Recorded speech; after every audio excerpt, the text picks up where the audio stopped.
Now here we have a sentence completion question with 3 blanks. There are 2 ways to solve such questions. One of them is to rely on our intuitive grasp of the language and say, let me look at the options and see what fits. If we do it that way, we would find that we still have multiple options that might fit. For example, we can say, using the first option, that acting like a fake can be a sign of progress. Clinging too tightly to what feels like one's authentic self can enhance that growth. So to my ears, it sounds okay. Whether it is logically correct or not is a different matter altogether. So in case your intuition has not been reliable in the past, or you prefer to solve questions logically, I think what we can possibly do is to take a look at the clues hidden within the question itself. So let's do that first. Now the first blank honestly does not give us too many hints. So it could be acting or feeling or behaving like a fake. Can be a sign of what? Is it a good sign? Is it a bad sign? We don't really know. So let's keep reading that sentence. And clinging too tightly to what feels like one's authentic self can blank that growth. The first clue here is the phrase clinging too tightly. Too much of anything is not good. So when it says clinging too tightly to something, it means it will lead to some sort of a negative consequence. So having understood that, we should not say that it will add to that growth or enhance that growth, because we're trying to cling too tightly to something. So it will not be good for our growth is what we want to say. So first we need to notice these 2 clues, too tightly. And now let's look at the second clue here, that growth. That growth kind of tells us that we should have mentioned the word growth or indicated it in some way earlier in the sentence. So now I can come up with a shadow answer. Maybe not for the first blank, but for the second and third, I definitely can say that blank like a fake can be a sign of perhaps growth, because we have already said that growth at the end. So it can be a sign of growth. Why? Because if you cling too tightly to what feels like one's authentic self may actually prevent that growth. So now that I have my shadow answers, I can take a look at the options and be fairly certain of the right answer. The first option says acting like a fake, which is okay. Can be a sign of progress. This is also fine. But by the time we get to the last blank, we cannot say it will enhance that growth because we are clinging too tightly to something. We are doing something excessively, which should lead to some sort of a negative result, which cannot be enhancing growth. So option 1 is gone. Now let's take a look at the second option. Feeling like a fake. Yes, that works. Can be a sign of growth. And clinging too tightly to what feels like one's authentic self can hinder that growth. Now, hinder is equal to saying prevent. So option 2 is pretty good. Having understood the logic, it's very easy now for us to eliminate options 3, 4 and 5, because option 3 at the end says support that growth. We don't want to say support, we want to say prevent. So option 3 is gone. The fourth option anyway does not make sense right at the beginning, because it says performing like a fake. How can you perform like a fake? And at the end also, it says that it can be a sign of stupidity and that clinging to one's authentic self can change that growth. So none of these options make sense. So option 4, in fact, would probably be the first one that we should eliminate. The fifth option says operating like a fake. Again, doesn't really make sense. Can be a sign of smartness. Could make sense to some extent, but by the time we get to the last blank, we definitely cannot use the word increase, because we want to say that it will prevent growth rather than add to it. So option 5 is also gone. So please solve these questions logically. Intuition works in a lot of cases, and if it works for you, that's great. But the logical option is usually the safer option. So the answer here is option 2.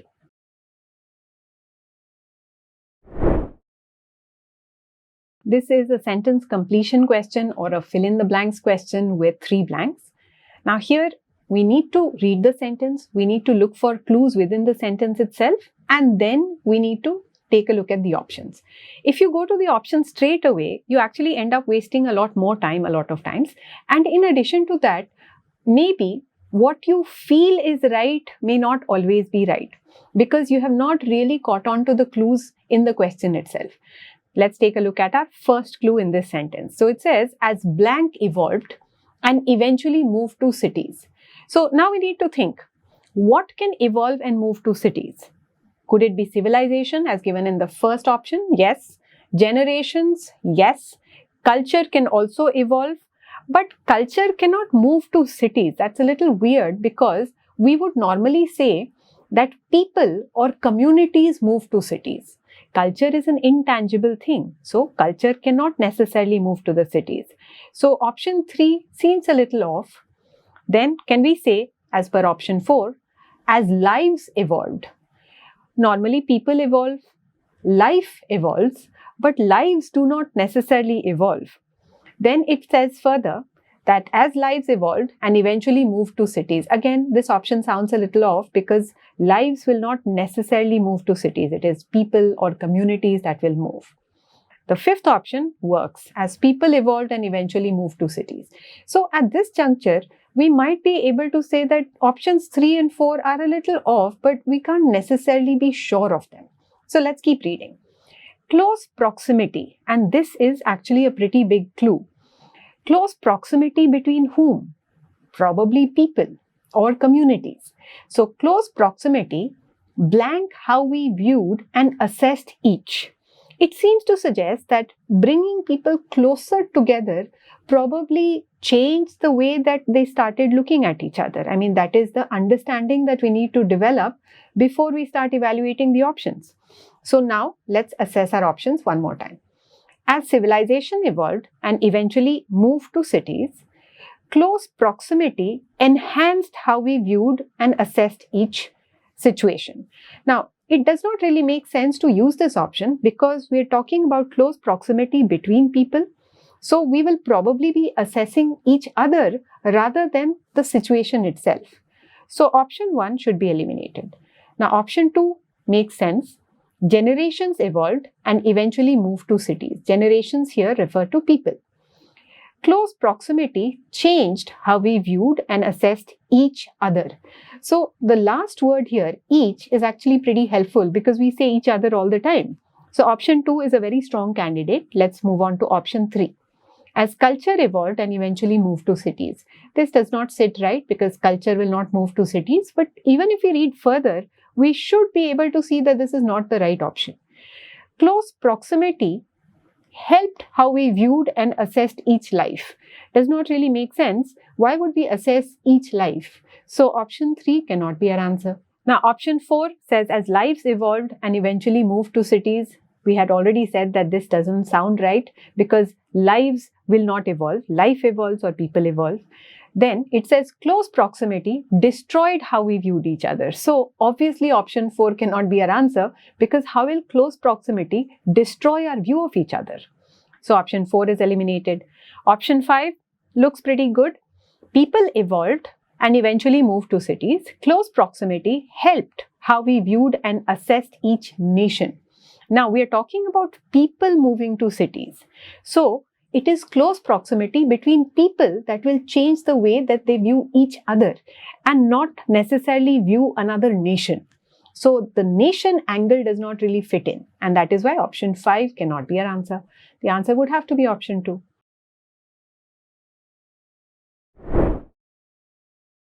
Here we have a grammar question. So we have 5 sentences that are given to us and we do need to read the instructions because it's very easy to mess up on that front. Which of the following combinations has all the incorrect sentences? So let's keep in mind that we need to identify the sentences with errors. Now the errors can be of any type and that is why these questions are little tricky. Let's take a look at our first statement here. I shall be there at about 9 a.m. Now, when I read the sentence, to my ears, it sounds absolutely fine because I have used the sentence in the past. The one thing that struck me was that there should not have been a gap between 9 and the zeros, but maybe that's a typo. We can't really mark that as an error. So, is there anything wrong with the first sentence? To me, it didn't really seem like that, but apparently there is. It's not necessarily an error. However, there is something called redundancy here. Redundancy means that we are using words which do not necessarily need to be used together. For example, when we say, I shall be there at about 9 a.m. What are we really trying to say here? Are we trying to say that we will be there approximately at 9 a.m.?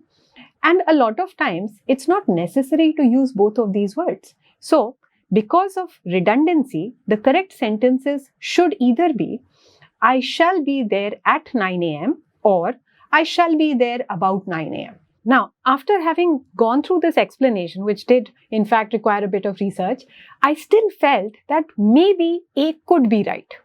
So even if you're unsure about a particular statement, it's okay. You can always go to the next one. So let's go to B. Keep off of the grass. Now, I think for most of us, this is incorrect because we will say keep off the grass. There's no need for us to use two prepositions side by side here. So if you think about it, A and B have very similar errors. There's a double preposition of which both are not required. So I can be sure that B is definitely incorrect, which means that I need to look for an answer option that definitely has B. That reduces my choices to options 1 and 2 only. So now I will simply need to check C. Let's take a look. My old car was much faster than the new one. The comparison here is between the old car and the new one, which is absolutely correct. So C is correct. There is nothing wrong with it. That means that option 2 cannot be my answer. I have already eliminated options 3, 4 and 5. So my answer in any case would have to be option 1, even if I'm not very sure whether A is right or wrong. Nevertheless, let's go through the rest of them. I was angry at my friend. You could be angry with someone. You could also be angry at someone. So this is also correct. Make sure that you're not marking something as incorrect because it feels like it is wrong. You need to know exactly what is erroneous there. The last one here says Rohit is as capable as Virat. So we're comparing Rohit and Virat. No problem there. The comparison is fine. So this is also correct. So my answer will have to be option 1, A and B.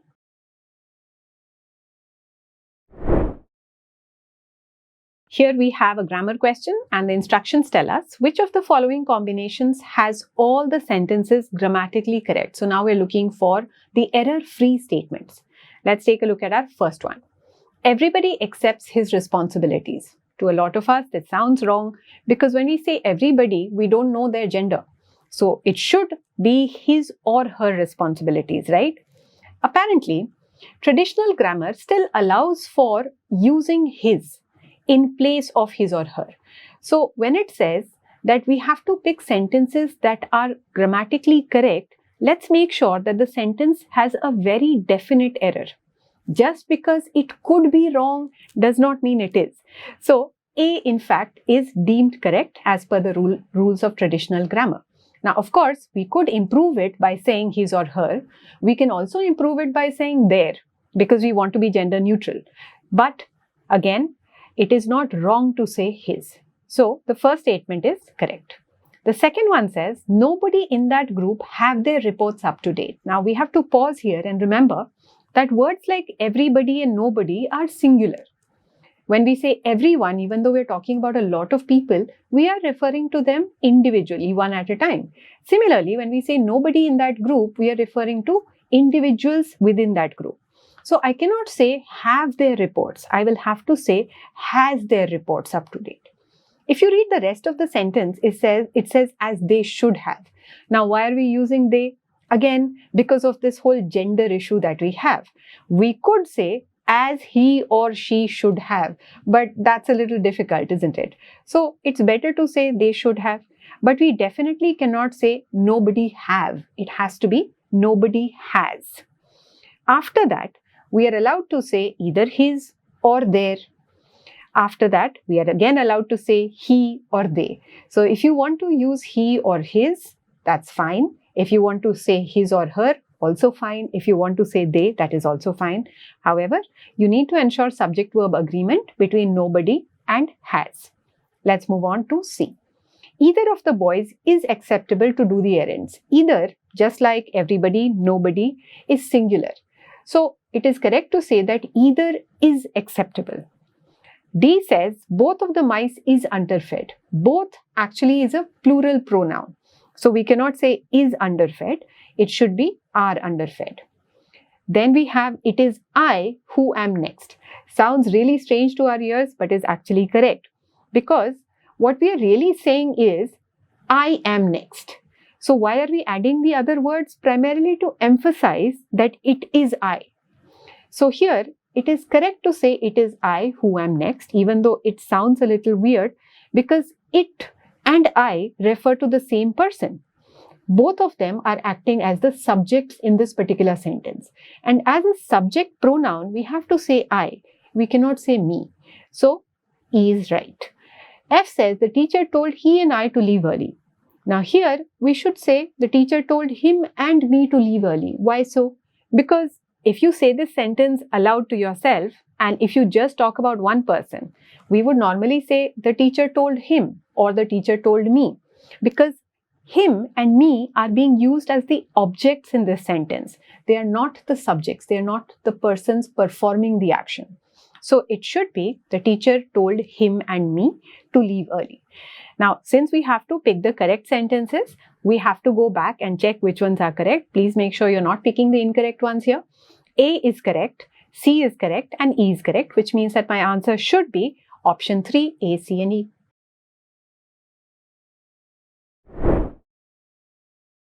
Here we have a jumbled paragraph question. Luckily, we have options which makes things a lot easier. Nevertheless, we're going to use the same strategy that we always do, the sort link sequence, to figure our way to the answer. The first statement here says, back then, they were owned by companies and installed on their premises. The presence of they and their clearly tells me that this is a follower. The second statement says, rooms and servers began to replace computer mainframes in the 1990s. Now, this refers to an event that happened sometime in the past. This could possibly be a starter. So let's just say that. Another thing that you might probably notice here is the 1990s clearly refers to a period of time in the past. Now, in A, we have said back then. It is possible that back then actually refers to the 1990s. We can't be sure about it, but this is definitely a possibility. So, B could be a starter and A could be the follow-up statement. C says these were supplemented by processors from Intel, which by the mid-2000s translated its dominance of PC semiconductors into a near monopoly of the server market. So when we say these were supplemented, clearly we are referring to something that has been mentioned earlier. So I know for sure that this is a follower. Now let's look at D. It says they mostly ran on chips made by IBM and HP, the big tech of the day. Now clearly here we're trying to talk about the past. How do I know we're referring to the past? Because of the day refers to something that has already happened, which means that D could possibly be referring to B and A. So B and A have to be placed somewhere before D. Now this information is clearly enough for us to arrive at the answer, but in case you did not really see or interpret the statements that way, we are going to follow it through. Another thing that you might probably look at here is that when you say that they mostly ran on chips made by IBM and HP, and then in C, it says these were supplemented by processors from Intel, clearly C is going to follow D.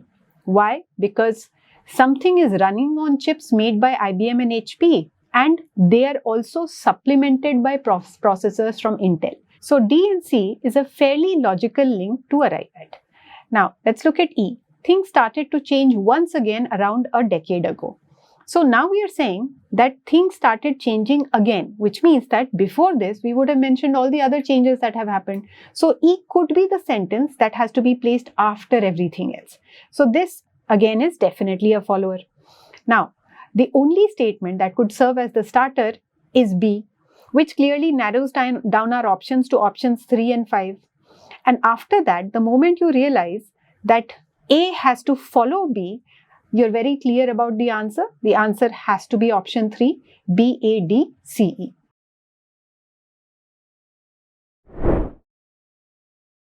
Here we have a fairly easy jumbled paragraph question, and we will be solving this using the sort link sequence strategy.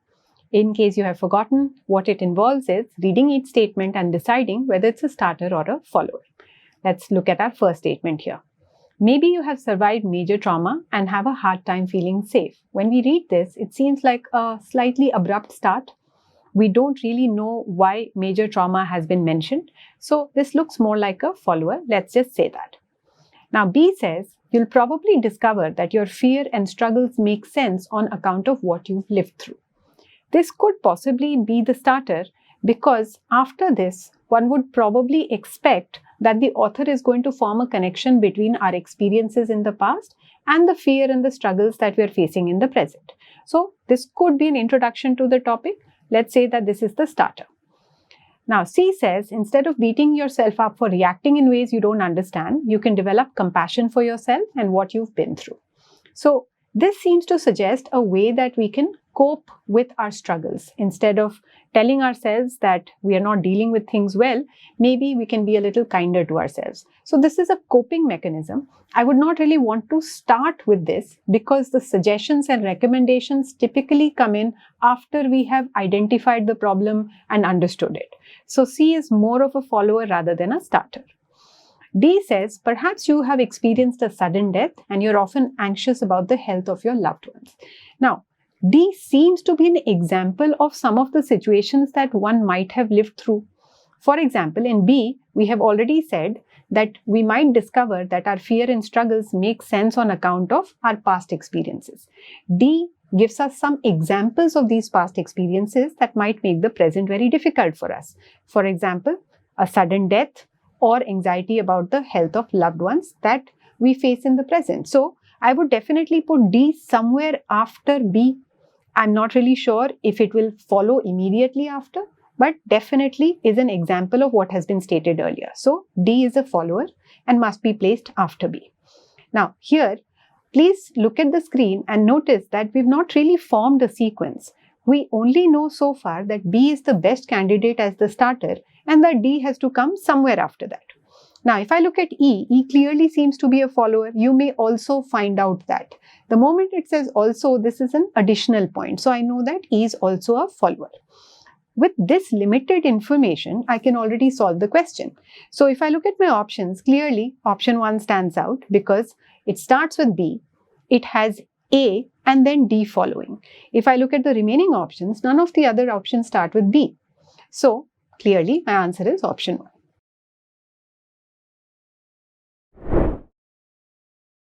Let's take a look at this question.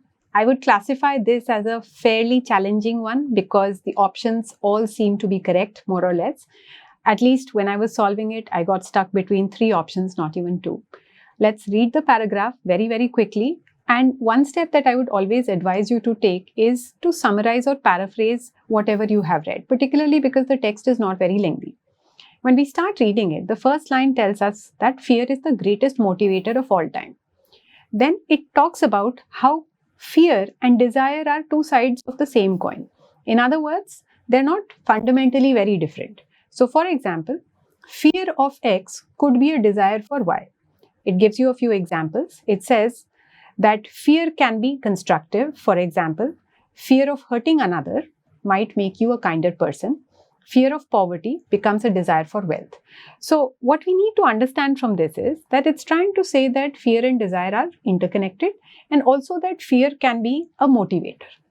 Having understood this, I should expect to eliminate at least a few options, but this is where things get a little complicated. This understanding does not actually help you solve the question. Now let's take a look at our question, understand what it wants us to do, and then we'll go to the options. The question says, which of the following statements can be best concluded from the paragraph? Now, of course, if I were solving this in the test, I would obviously look at the question first, realize that it's a conclusion question, and then read the paragraph accordingly. In a conclusion question, we definitely need to pick an option that aligns with the text. At the same time, we do need to focus on what the text is intending to communicate. So, in a way, we do have to capture the author's message or the main idea. So, on that basis, let's now take a look at the options that can be eliminated easily. According to me, option 3 is one of the first that we should eliminate because it says fear is a powerful motivator that leads to extraordinary achievements. It's not necessarily talking about extraordinary achievements. It's simply saying that fear is a motivator. It could motivate us to do ordinary things as well. So option 3 definitely cannot be the author's message. Let's eliminate that. Now let's look at option 5, another easy one to get rid of. Fear paves the way to positive transformation when paired with desire.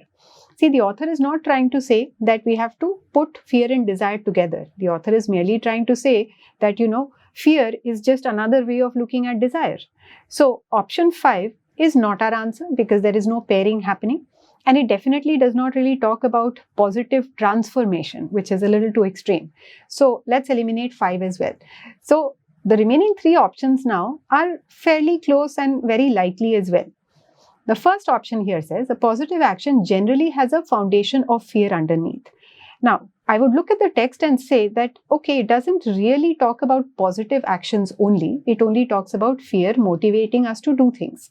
So, are we only talking about positive actions? No. The other thing that I might notice here is that a positive action generally has a foundation of fear underneath.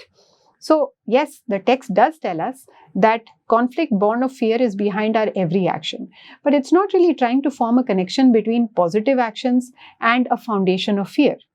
So, let's eliminate option 1 because it is slightly limited. We are saying that fear is a motivator and that it can lead us to do certain things, whether they are good or bad. So, 1 is out. Now, the second one, the interplay of fear and desire helps in guiding one's action. This is an option that a lot of people might end up picking because it talks about fear and desire. And the text is also talking about fear and desire. So, why would I not pick 2? Because 2 is not the answer. Honestly, in an exam, I would probably have selected 2 and been very happy with my choice. But the reason that we should not pick 2 is that it does not highlight the positive or maybe the slightly helpful aspect of fear. So, while the author is not trying to say that fear is always positive, what the author is trying to say is that it can also be positive. And option 2 does not really take that into account. So, once you look at the question very deeply, maybe look at the explanation and so on, it might start making sense. But during a test, I think this would be a pretty difficult option to eliminate. For now, let's eliminate it for the reason stated. Now, let's take a look at option 4 and look at why it makes sense. So, in the text, the author is trying to tell us that in general, fear motivates us to do things. And that fear is not always a bad thing because it can also drive us to do good things. So, where do I get this message from? If I look at the last 4 lines, it says, just as desire can be destructive, fear can be constructive. Why has the author drawn this contrast? To show that desire is not always good and fear is not always bad. And therefore, option 4 makes sense. In hindsight, I would say that this is definitely the right answer. But when eliminating options, I think that this is a fairly challenging question to answer. So option 4 is finally the one we should select.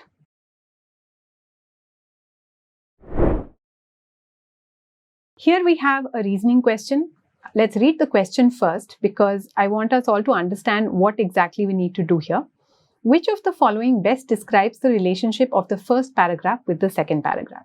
This is what we would normally call a logical structure question. A logical structure question will talk about how paragraphs are connected to one another, or it might ask you how a certain line probably proves a larger point and so on. So let's take a look at these paragraphs. We will not read them aloud, but it's fairly easy to figure out how they are connected. So in the first paragraph, the author starts off with some very general statements. Here are some handy rules of thumb, and then there are some rules. By the time you get to the last sentence, it seems like the author has finally come to the topic. A company that holds an employee appreciation day does not appreciate its employees. And then the second paragraph gives reasons as to why such a day does not really make sense. So I would say that paragraph 1 probably introduces the topic and paragraph 2 provides additional reasons to support that idea. Having understood this, let's take a look at our options. Now, the first paragraph, I'm reading the first option here. The first paragraph is redundant, which means it is unnecessary in the presence of the second paragraph. But if you read the second paragraph without the first, then it seems a little abrupt in the sense that the topic has not yet been introduced, so we cannot simply jump to the second paragraph. So the first paragraph is not really redundant. Let's eliminate our first option. Now let's take a look at option 2. The first paragraph is humorous while the second paragraph is sarcastic. So what is the difference between humor and sarcasm? Humor could be funny in many different ways. So I would say that sarcasm probably is a subcategory of humor. But are either of the paragraphs sarcastic? Well, sarcasm involves often saying the opposite of what is meant or not explicitly saying what you're trying to say. But if you look at the first paragraph, it is stating whatever the author wants to say. A company that holds an employee appreciation day does not appreciate its employees. And the same point has been elaborated on in the second paragraph as well. So the second option does not quite capture the connection between the two. That is not the point of difference. So let's eliminate option 2. Option 3 says the second paragraph gives evidence to the claims made by the first paragraph. So yes, there are certain claims that have been made in the first paragraph about how a company that has such a day does not really care for its employees. But the second paragraph is not providing evidence. There is no research or data or statistics. It is merely providing further examples and reasons. So option 3 does not capture how the paragraphs are related. Let's eliminate it. Option 4 says that without the second paragraph, the first paragraph is meaningless. Not really. Even if we don't have the second paragraph, the first paragraph still makes perfect sense in the sense that it introduces the topic. Yes, it would be a slightly abrupt ending, but we cannot say that it's meaningless. So option 4 cannot be our answer. The fifth one says the first paragraph evokes interest. It does, because when you say here are some handy rules of thumb, people are likely to pay attention. Then it says anyone who calls themselves a thought leader is to be avoided. So these are some very random examples that might capture the reader's attention. And then the author comes to the point. So it's possible that the first paragraph is meant to be an attention grabber, and it is in the second paragraph that the author actually provides reasons to support his or her argument. So option 5 makes perfect sense to me. It also matches the shadow answer that I had.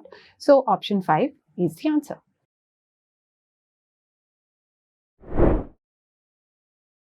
This is a conclusion question. So whenever you have a very short text followed by a question, it's a good idea to look at the question itself and then start reading.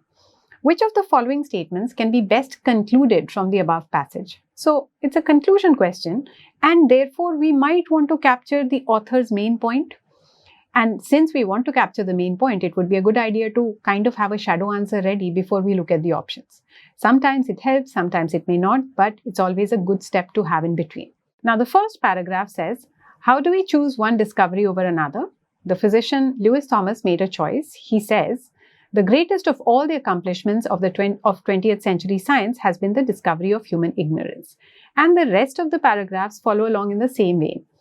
What we are saying overall is that we are now aware of our ignorance and we are aware of it in all its dimensions. Then it says in the last paragraph that it is an odd, unsettling thought that the culmination of our greatest century of discovery should be the confirmation of our ignorance. What we have to understand here is that the author is trying to say that the discovery of our own ignorance is actually a major accomplishment. So we need to think about why people are saying that. Often the conclusion is not stated. You have to figure it out. So my understanding would be that on the whole, we're trying to say that it is a good thing that we have discovered our own ignorance. Hopefully, one of the options will match this thought. Now, let's take a look at our options. The first one says, humans know more when they know very little. Now, this option is slightly misleading. It does talk about discovering our own ignorance, which is knowing very little. But nowhere does the author suggest in any of these paragraphs that discovery of our own ignorance has automatically led to greater knowledge. So option 1 cannot be our answer. It seems to suggest that we know more when we realize that we don't know. But there is no automatic connection between knowing how less you know and then automatically knowing more. So option 1 should be eliminated. Option 2 says humans became scientists when they realized that they were ignorant. Again, none of the paragraphs say that once we realized how ignorant we were, we became scientists. Again, kind of in general, we transformed into scientists. So option 2 cannot be our answer. Now, option 3 says, humans progressed because they knew that they knew very little. If I look at it one way, it seems like it could be the right answer. It does suggest that something positive happened once we discovered our own ignorance. But we cannot really say that we have progressed. It is a good development in a very specific way. Once you know what you don't know, maybe you kind of figure out the direction in which you need to head. But it does not automatically lead to progress. So again, we cannot say that we progressed in general. Also because the term progress is slightly vague. I mean, progress could indicate spiritual or social.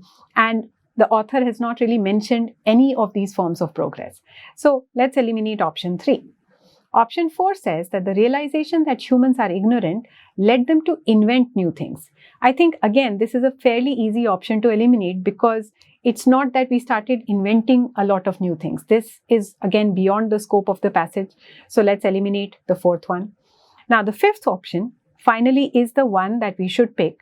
That they do not know enough makes humans seek to know more. So even though this has not been really stated in the text, this is the reason that everyone is calling this an accomplishment. The moment we discover how little we know, it is scientific progress in a way because it will give you a direction in which to proceed in. So option 5 comes close to the author's message. It's not very easy to arrive at option 5. And as I said, option 3 also looked fairly attractive. But at the end of it, if you really think about what has been said here and the meaning of accomplishment, then I think option 5 is possible. So let's select that now.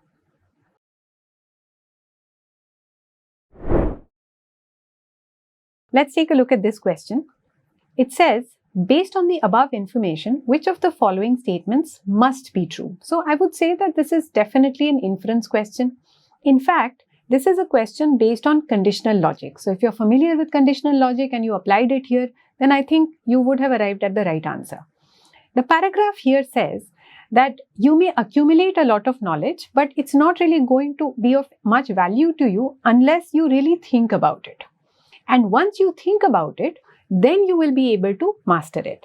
So if I have to paraphrase it or translate it into traditional logic, I would say that the author is saying that only if you do X will you be able to accomplish Y. What is this X? In this particular context, X is thinking about or thinking over the information that we have accumulated. This is a prerequisite or a precondition for Y, which in this case is mastering that information. So, once we have understood that this is the format that the paragraph uses, then we can go ahead and derive our own conclusions even before we look at the answer options. Please remember that since it is a form of conditional logic, you do need to stick to the rules. And the rules tell us that the moment we know that X is a prerequisite for Y, it also means that X does not guarantee Y. So, here in this case, it means that if we mull over the information we have collected, then that will definitely help us master it. But just because we have mulled over it does not mean that we will definitely master it. So there are two conclusions that we can derive. The first is that if we don't do the first part, if we don't have the prerequisite done, then we will not be able to achieve Y. If we do not think over the information we have accumulated, then we cannot master it. Which means no X means no Y. The second conclusion tells us that if someone has mastered the information, it definitely means that they must have thought over it, because thinking over that information was a prerequisite. So if you have achieved the result, you must have met those requirements. Now this means that if Y is true, then X must also be true. Now that we have translated this entire text, let's start looking at our options. Now let's take a look at our first option. If she wants to master knowledge, she must reflect on the information. This is something that we have already discussed. If you want to achieve a certain result, then you have to meet the prerequisite. So option 1 is absolutely true. You have to reflect on the information if you want to master it. So only if X, then Y. Here X is reflecting on the information and mastering it is the Y. So let's keep option 1. Option 2 says, if she reflects on the information, she will master the knowledge. Looks like the right answer, but is not. Because simply meeting the requirements does not guarantee the result. Just because you have thought over the information or reflected upon it does not mean that you will master it. So option 2 should be eliminated. Option 3 says, if she has not mastered knowledge, she must have not reflected on the information. This one is slightly confusing because they have negated both the conditions. But let's understand that one might have reflected upon the information and still not have mastered it, because simply reflecting upon the information does not guarantee mastery. So option 3 cannot be our answer. Option 4 says, if she has mastered the knowledge, she might have reflected on the information. What's wrong with option 4? We can't say she might have. She must have is what we should have said. If you have achieved the result, then you must have done the prerequisites. So it is guaranteed that if you are a master, you must have reflected on it. Let's eliminate the fourth option. Now, option 5 says, if she's a master of knowledge, it is because she's a reflector of information. Now, this is playing with the words a little bit. Being a reflector of information is not equal to saying that someone has reflected upon it. So, option 5 should not be our answer because it does not convey what the original text conveys. So, our answer will have to be option 1. Anyway, it was fairly convincing to begin with. So, this is one question. If you know the concept, you would definitely get to the answer, which is option 1.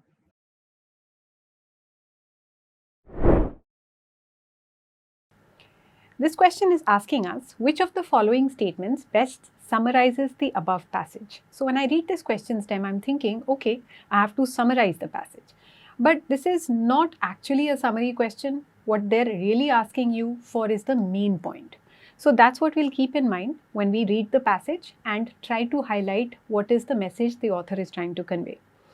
Now, in the paragraphs, I have tried to highlight whatever we should take away from each one. Of course, the takeaway might be different for different people, but as usual, I would always pay attention to all the contrast indicators. So the first paragraph says that life plays out in a particular way, which means that certain things happen in life for all of us. What happens? We lose some. In other words, we don't always win. In other words, we are not always successful at everything we do. Like sports persons, we too pack our gear and go to work, but unlike them, the gaze of the world is not upon us. So this is where we start talking about how our lives compare with sports persons' lives. So just like them, we also go to work, but there is a difference. The world is not watching us, and this is a fairly important difference. Most of us do our business in anonymity. Very few of us are emotionally wired to the outcomes of our day jobs. We don't come back feeling like winners or losers. So this paragraph is basically highlighting how in some ways life is similar for sports persons and us, but in other ways it is very, very different. We are not as emotionally wired to our work.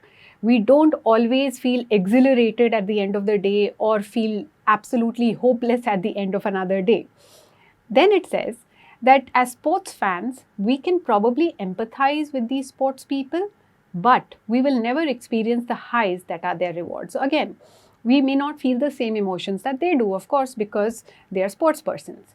And then in the last paragraph, we are saying, still, no one will know better than Rohit and Dravid that it's already a new day. Basically, life goes on. So ultimately, we're trying to say that we don't always win. Like sports people, we all go to work. We win some, we lose some. Now, we might be able to understand their feelings, but we will never experience those feelings because we are not sports people. So ultimately, this paragraph is talking about how sports people's lives are somewhat different from ours and we may not be able to understand them. Now let's take a look at the options. Life moves on, and as sports fans, we should do too. It looks like this could be the answer, particularly because of the last paragraph, right? There might never be a World Cup win for them, but there are loved ones to go to. Life awaits still. Now, I would probably say that yes, we should keep one on hold, except that the first as well as the second paragraph do not really focus on life moving on. It's focusing on how our lives are not necessarily similar to sports people's lives because they are very emotionally wired to their work. They experience highs and lows that we don't. So ultimately, that is the point that has to be captured. Why? We always focus on the contrast indicators. For example, look at the second paragraph. But we will never experience the highs and lows that are their reward. We will never know the depth of their lows, which are their burden. This is going to be an important point in our summary.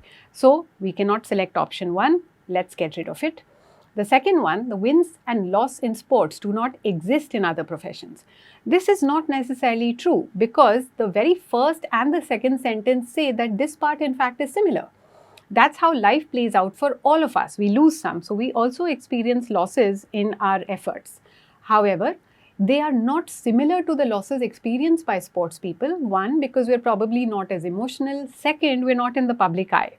So option 2 is not supported by the passage, so we eliminate it. The third one says, we should treat winning and losing as imposters. Now, the author is not necessarily giving us advice on how winning and losing should both be treated the same. The author is simply trying to tell us that while we may probably feel like we understand sports people, we really can't. So, option 3 cannot be an answer because this seems to be a bit moralizing. Let's eliminate the third one. The fourth says, just because we enjoy sports does not mean we understand the sports person. Now, this is supported by the passage. For example, look at the last bit of the first paragraph. As sports fans, we can summon empathy for them. The very next paragraph says, but we will never experience the highs that are their reward. We will never know the depth of their lows. So yes, we might be able to empathize or try to understand, but we will not truly know. So option 4 kind of is supported. Let's keep it. The fifth one says we should put ourselves in others' shoes rather than judge them for performance. Again, very similar to option 3, moralizing. The author is not trying to say that we should try to empathize with others. So ultimately, option 5, I think, is pretty easy to eliminate. So our answer becomes option 4.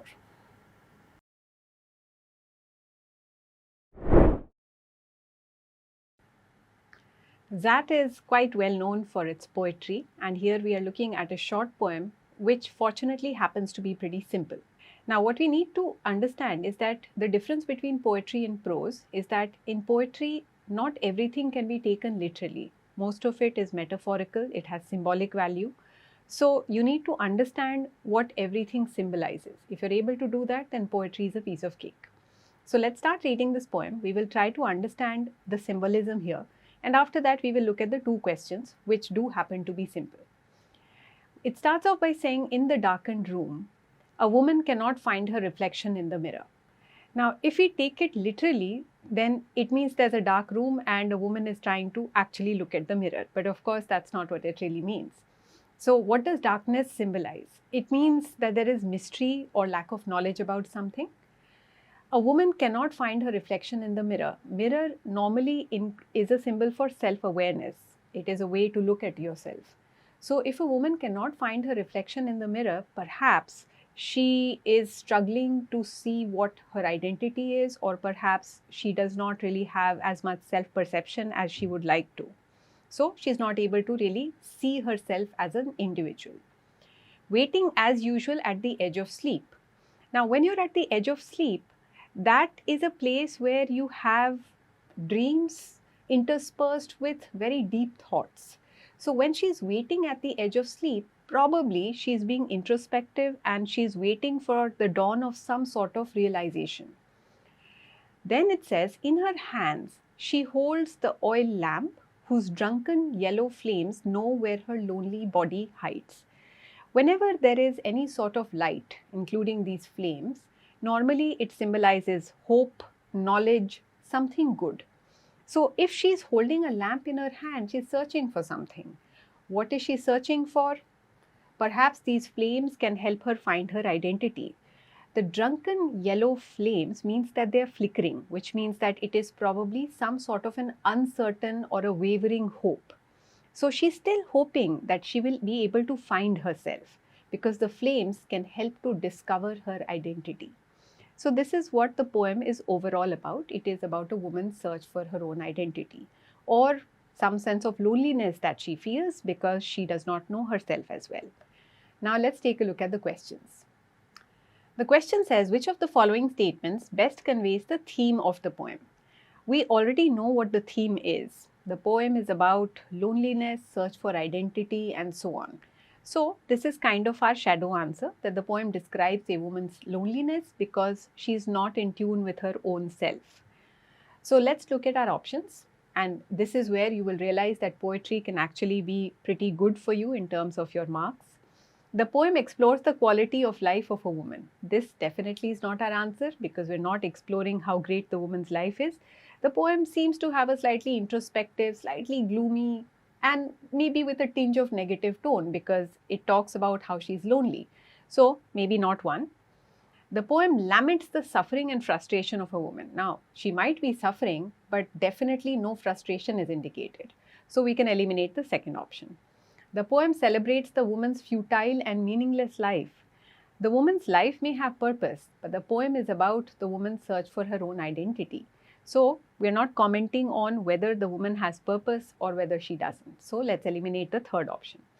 The poem revolves around a woman whose liberty has been throttled. Now, a lot of us might feel that this is the theme of the poem because it seems to be a little sad and there are so many dialogues about how women are not free. But the poem is not really about how a woman's freedom has been throttled. It is about a woman's search for her own identity and a sense of loneliness. So let's eliminate the fourth one. So finally, we come to option 5. Here we do need to understand the meaning of the word alienation. If you feel alienated, then you feel a sense of separation or isolation, which is exactly what the poem is also talking about. Maybe the woman is not really isolated from everyone else, but she feels a little separated from her own self, which is why she's searching for herself. So option 5 is your answer. Now, in order to get to this answer, you don't have to understand every line. You just need to figure out that sense of loneliness and search for identity bit. So I would say that this is not a very difficult question.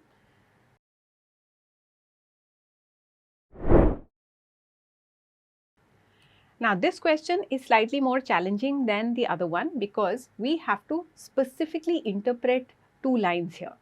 What do the lines, "the drunken yellow flames know where her lonely body hides," best represent? Since it is a poem, this has to be symbolic.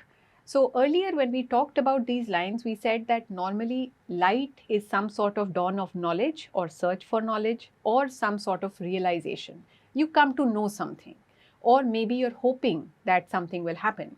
So this woman is probably hoping to find herself. That is what these lines mean. Drunken yellow flames know where her lonely body hides. Now, what we have to also understand are, why are the yellow flames drunken? Drunken means that they are flickering, wavering, they're not steady, which means that probably the woman's hope for finding success or finding herself is also a little wavering and unsteady. So keep this in mind. Let's evaluate our options now. The lines represent flames as forces that are aware of her solitude. It does have our key words. It has the flames and solitude, where therefore a lot of people might have picked this option because solitude kind of goes with the theme of lonely body. But this is where you have to understand the overall theme and symbolism. The flames represent hope. So they're not just a symbol of solitude. They are supposed to lead her to some sort of knowledge. And option 1 does not capture that. So let's eliminate the first option. The second one says the lines represent flames as turbulent emotions of a nameless woman. Yes, the woman is nameless. But when we say that they are drunken, drunken does not really mean stormy or turbulent. So I think option 2 is pretty easy to eliminate if we know the words. The lines represent the flames that highlight the location of her body. This is interpreting the lines very literally. So we cannot really say that they just highlight the literal or actual location of her body. So let's eliminate the third one. The lines represent flames as distorted memories that preserve her identity. Now let's think about this. Where does the word distorted come from? Drunken yellow flames. So the light is not steady, it's wavering. So she might get a glimpse into her memories and see what she's all about, but it's just a glimmering hope. It's not something that she can be certain of. So maybe option 4. Now let's look at option 5. The lines represent flames as her desperate pursuit for her lost self. Now some of us might say that since the yellow flames are drunken, maybe they're about to be extinguished, but that's not how we're supposed to interpret them. It is the woman trying to search for herself. The flames represent her search and her hope. So we cannot really say that she's desperate. The drunken yellow flames are a wavering hope, but not a desperate hope. And therefore, we should eliminate the fifth option. Now, I agree here that between the fourth and the fifth, it's a very, very close choice. Because in the fourth case, we are talking about her identity. The fifth one also talks about her lost self. But what we have to understand is that when it says that her lonely body hides, it means that her identity is still there. It is hidden somewhere. She's just trying to discover it. So option 5 is a little too extreme also. It does not really symbolize that there is any hope. So we eliminate the fifth one and we select fourth as our answer. Now, as I said, You're more likely to get the previous question right as compared to this one, but that's okay because we're not hoping to get 100% accuracy. We're just supposed to try this out because it's not going to take too long to read.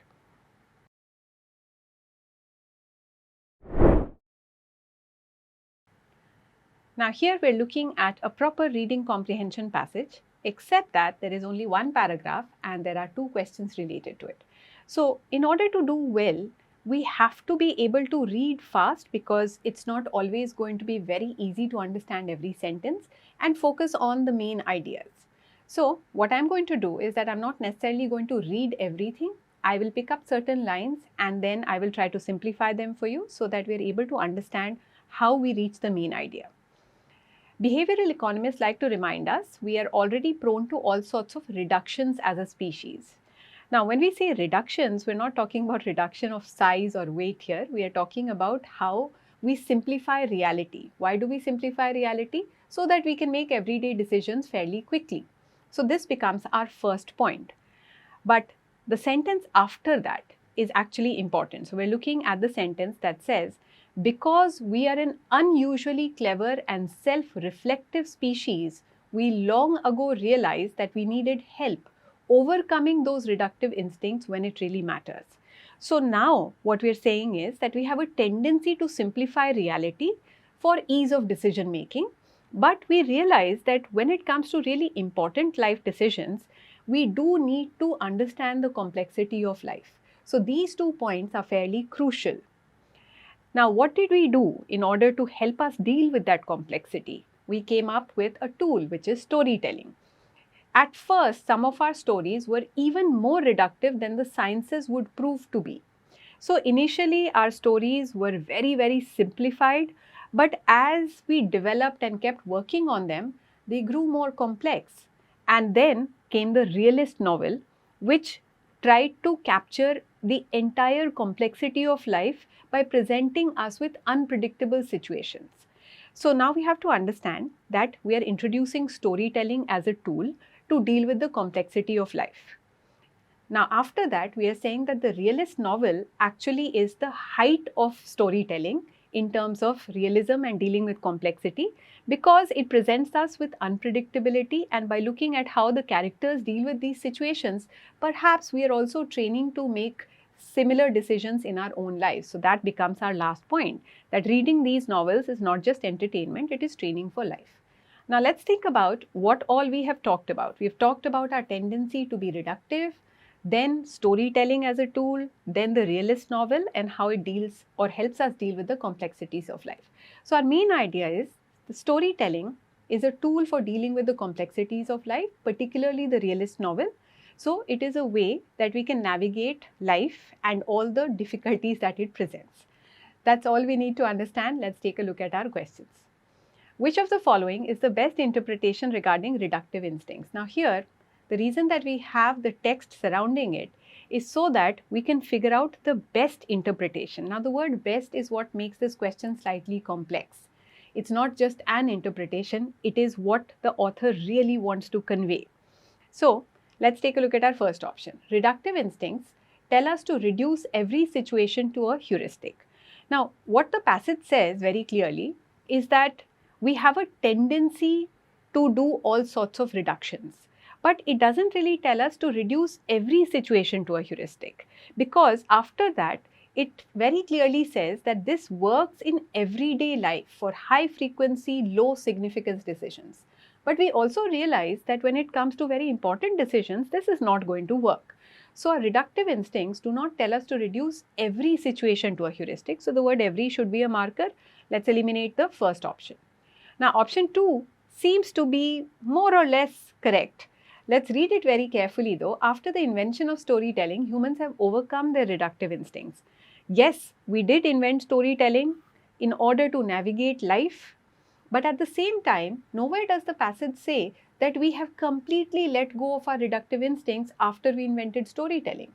It is possible that storytelling helps us deal with complex situations, but in everyday low involvement decisions, we probably still simplify reality.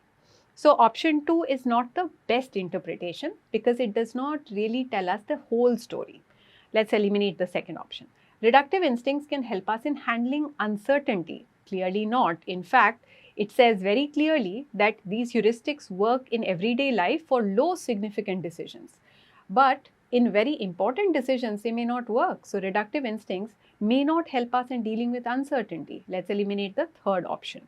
Reductive instincts have to be overcome for survival in the real world. Now, this looks like it could be the answer, right? The highlighted part tells us that because we are very clever, we realize that we need to overcome these reductive instincts when it really matters. So maybe, yes, option 4 might be true. Now, option 5 looks like it could be the right answer. Reductive instincts led to compression of complex reality to moral messages. Now, what this is doing is that it is kind of bringing together two ideas which are there in the passage, but they're not really linked. I'll explain how. Reductive instincts led to compression of complex reality. Yes, that is true. Then it also says that to deal with these reductive instincts, we came up with storytelling, and our initial stories were very simple moral messages. So this is also true. However, the passage does not really say that our reductive instincts led to the compression of reality to moral messages. So what we are doing is that we are combining these two ideas to create a slightly distorted message which the author really does not want us to understand. So option 5 is not an accurate interpretation regarding reductive instincts. Another way of thinking about it is that reductive instincts did not lead to compression of all complex reality to moral messages. So it's a pretty generalized sentence if you look at it. So in both ways, we need to eliminate option 5. Option 4 therefore becomes the answer. Now remember that here we cannot simply match the words. We truly need to understand the layers of meaning behind the text in order to arrive at the correct answer, which in this case is option 4.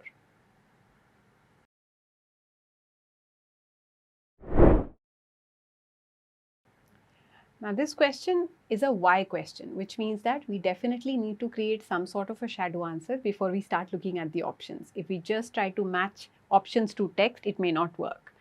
Why would a realist novel consist of innumerable conditions made meaningful only in unpredictable moments?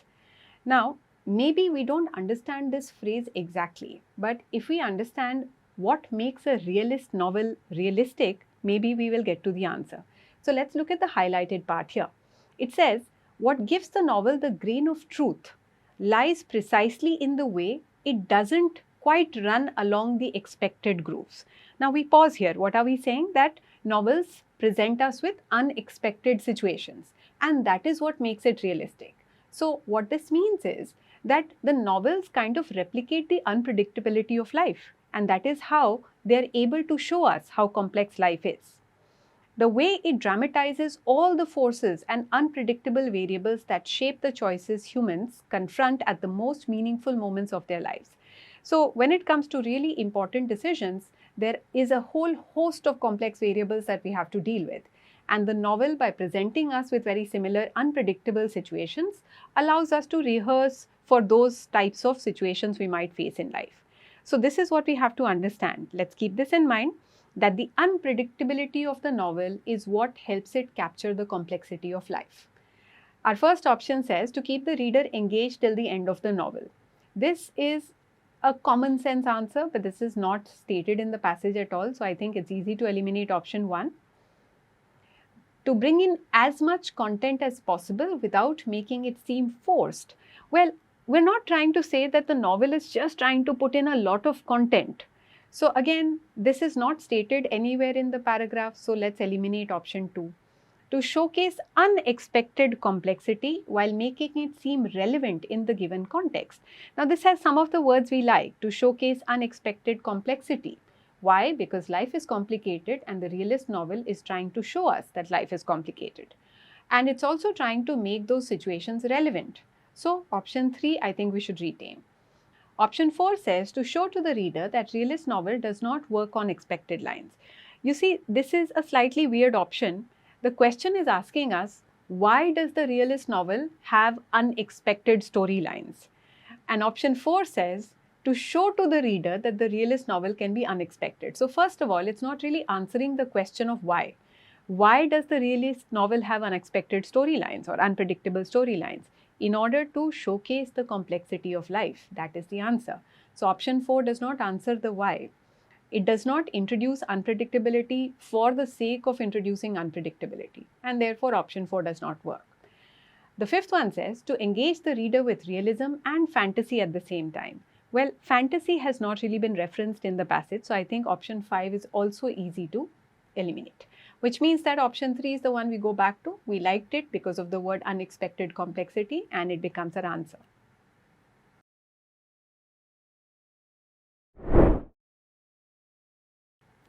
Here we are looking at an abstract passage. Now, this passage is in no way simple. It has difficult language.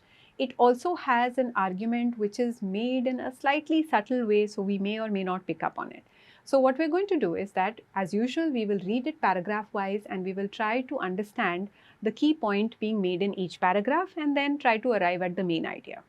Nevertheless, even after having understood the passage, the questions for this are still pretty complex. The first paragraph talks about how beauty has an aesthetic, but it is not the same as aesthetics. I would probably go into a bit of shock right here in case I don't know the word aesthetic. So aesthetic is the study of beauty and the ideas that are beautiful. So it's actually a branch of philosophy. What we are trying to say here is that beauty does refer to something that has appeal, but it is not the same as aesthetics. It's something more or something more complex than that.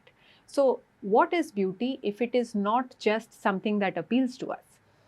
It can be embodied, controlled by powerful interests, and when it can be commodified. So beauty is not just aesthetics because it is embodied, which means that it has been turned into something concrete or tangible.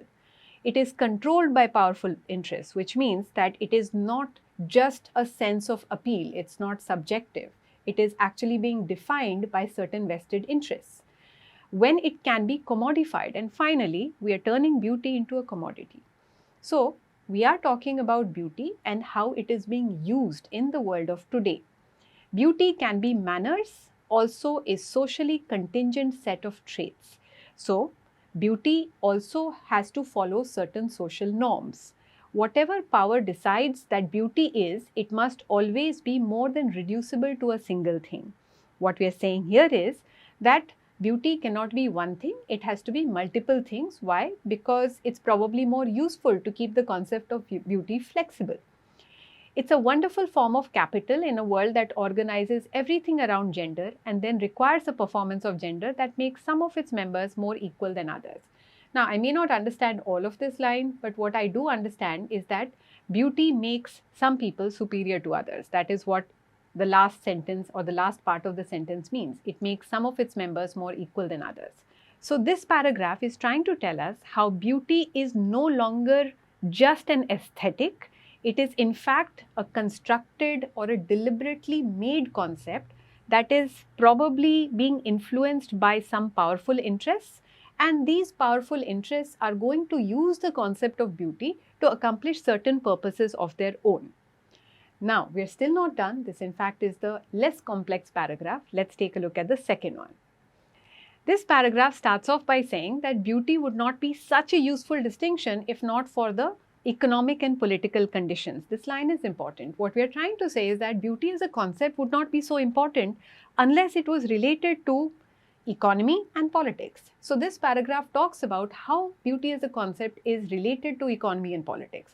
In terms of economy, the author says that it's kind of cliched to say this, but it still must be said that beauty as a concept is in fact linked to the capitalist system. So that is what the very next line is. Systems of exchange tend to generate the kind of ideas that work well as exchanges. So what this says is that the idea of beauty has been created in the capitalist system so that it can lead to certain types of exchange. What is exchange? Probably some sort of exchange of value in the form of money.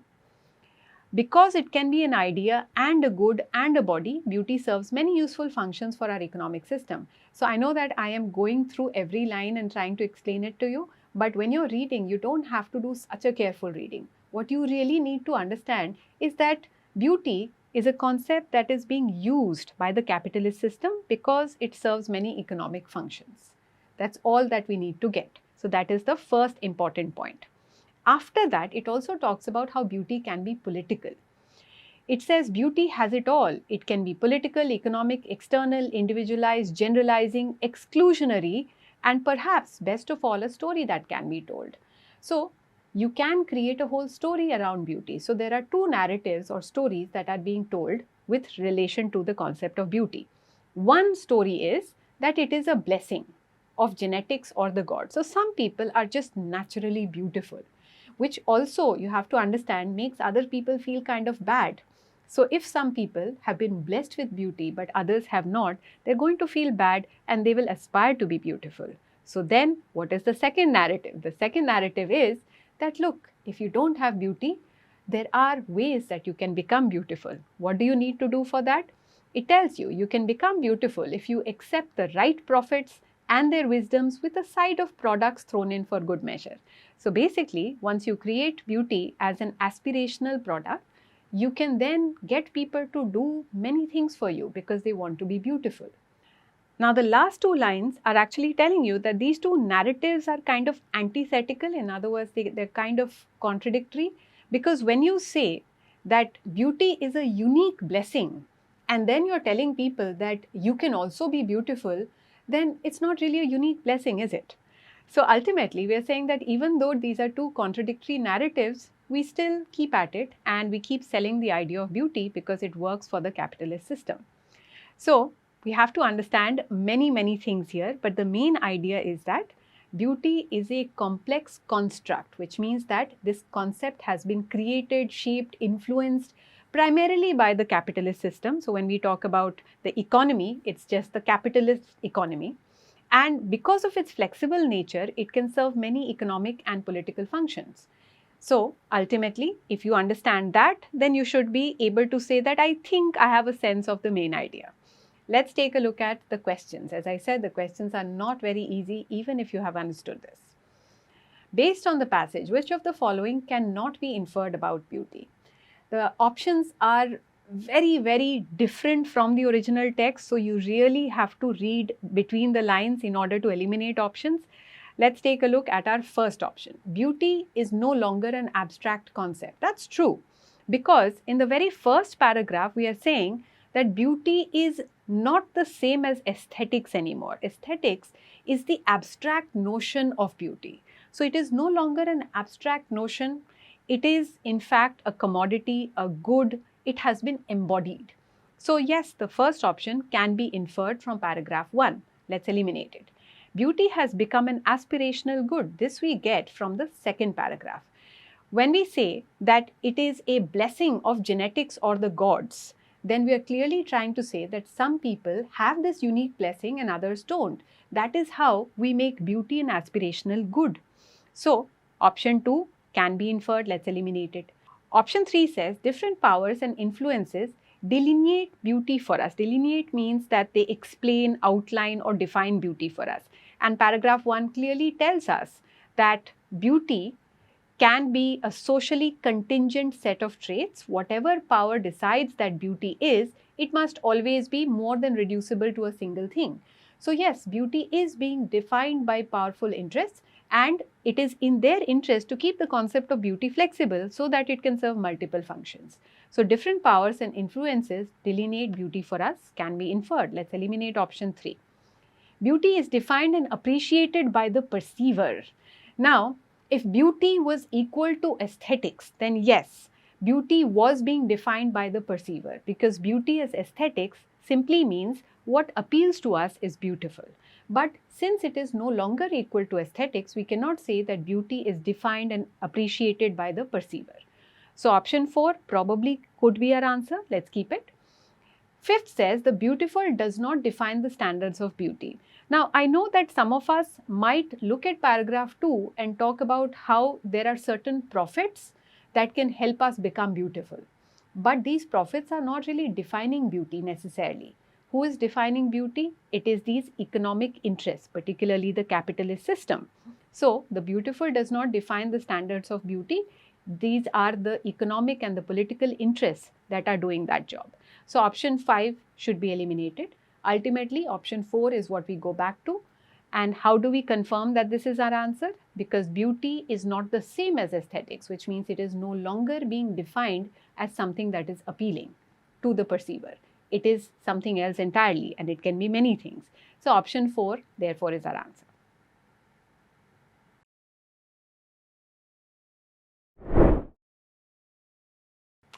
Let's take a look at this question, which I would say is pretty taxing, but it's interesting to go through the options nevertheless. Based on the passage, which of the following best explains beauty to be simultaneously a blessing and a site of conversion? So when I read this question, I'm thinking, first of all, I need to understand these words and whatever the author is trying to tell us by using these words. So I would initially go back to the text, read the text again, and maybe simplify it in my head. That's really the only way to deal with this question. So in paragraph 2, it says that there are two narratives surrounding beauty. The dominant one is that it is simultaneously a blessing of genetics or gods and a site of conversion. What we mean here is that some people are naturally blessed with beauty, and these people, of course, are special and we want to be like them.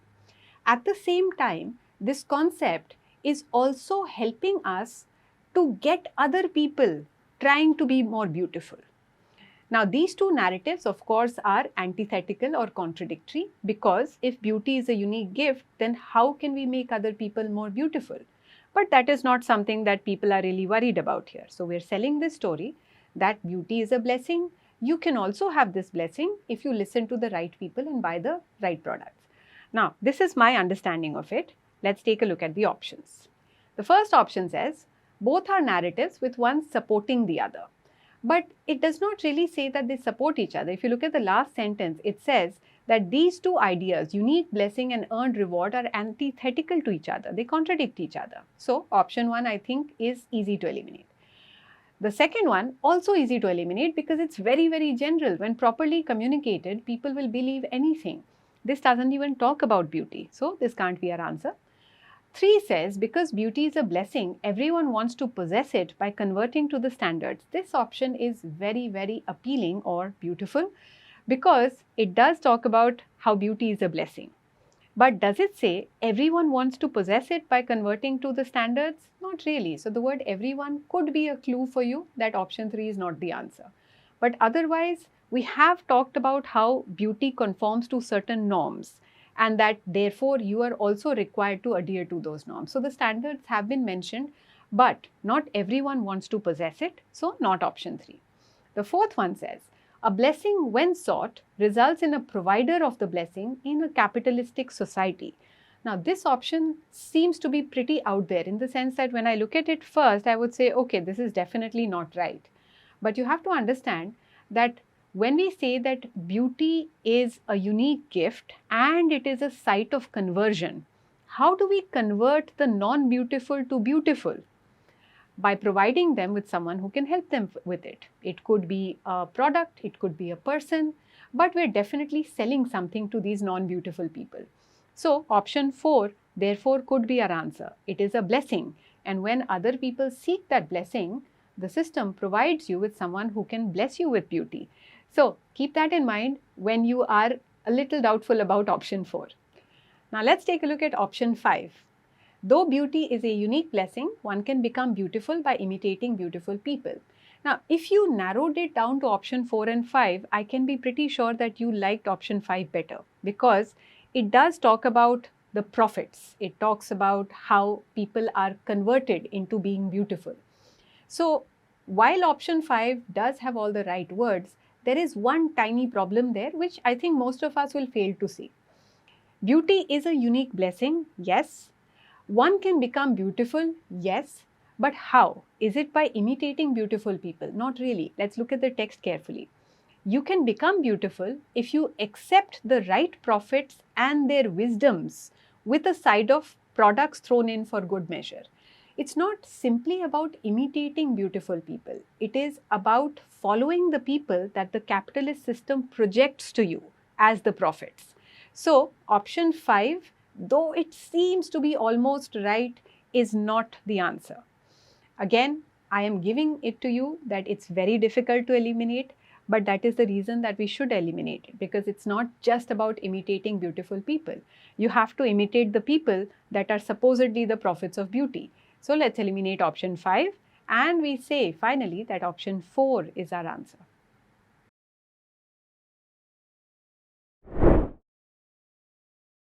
This is a fairly simple passage.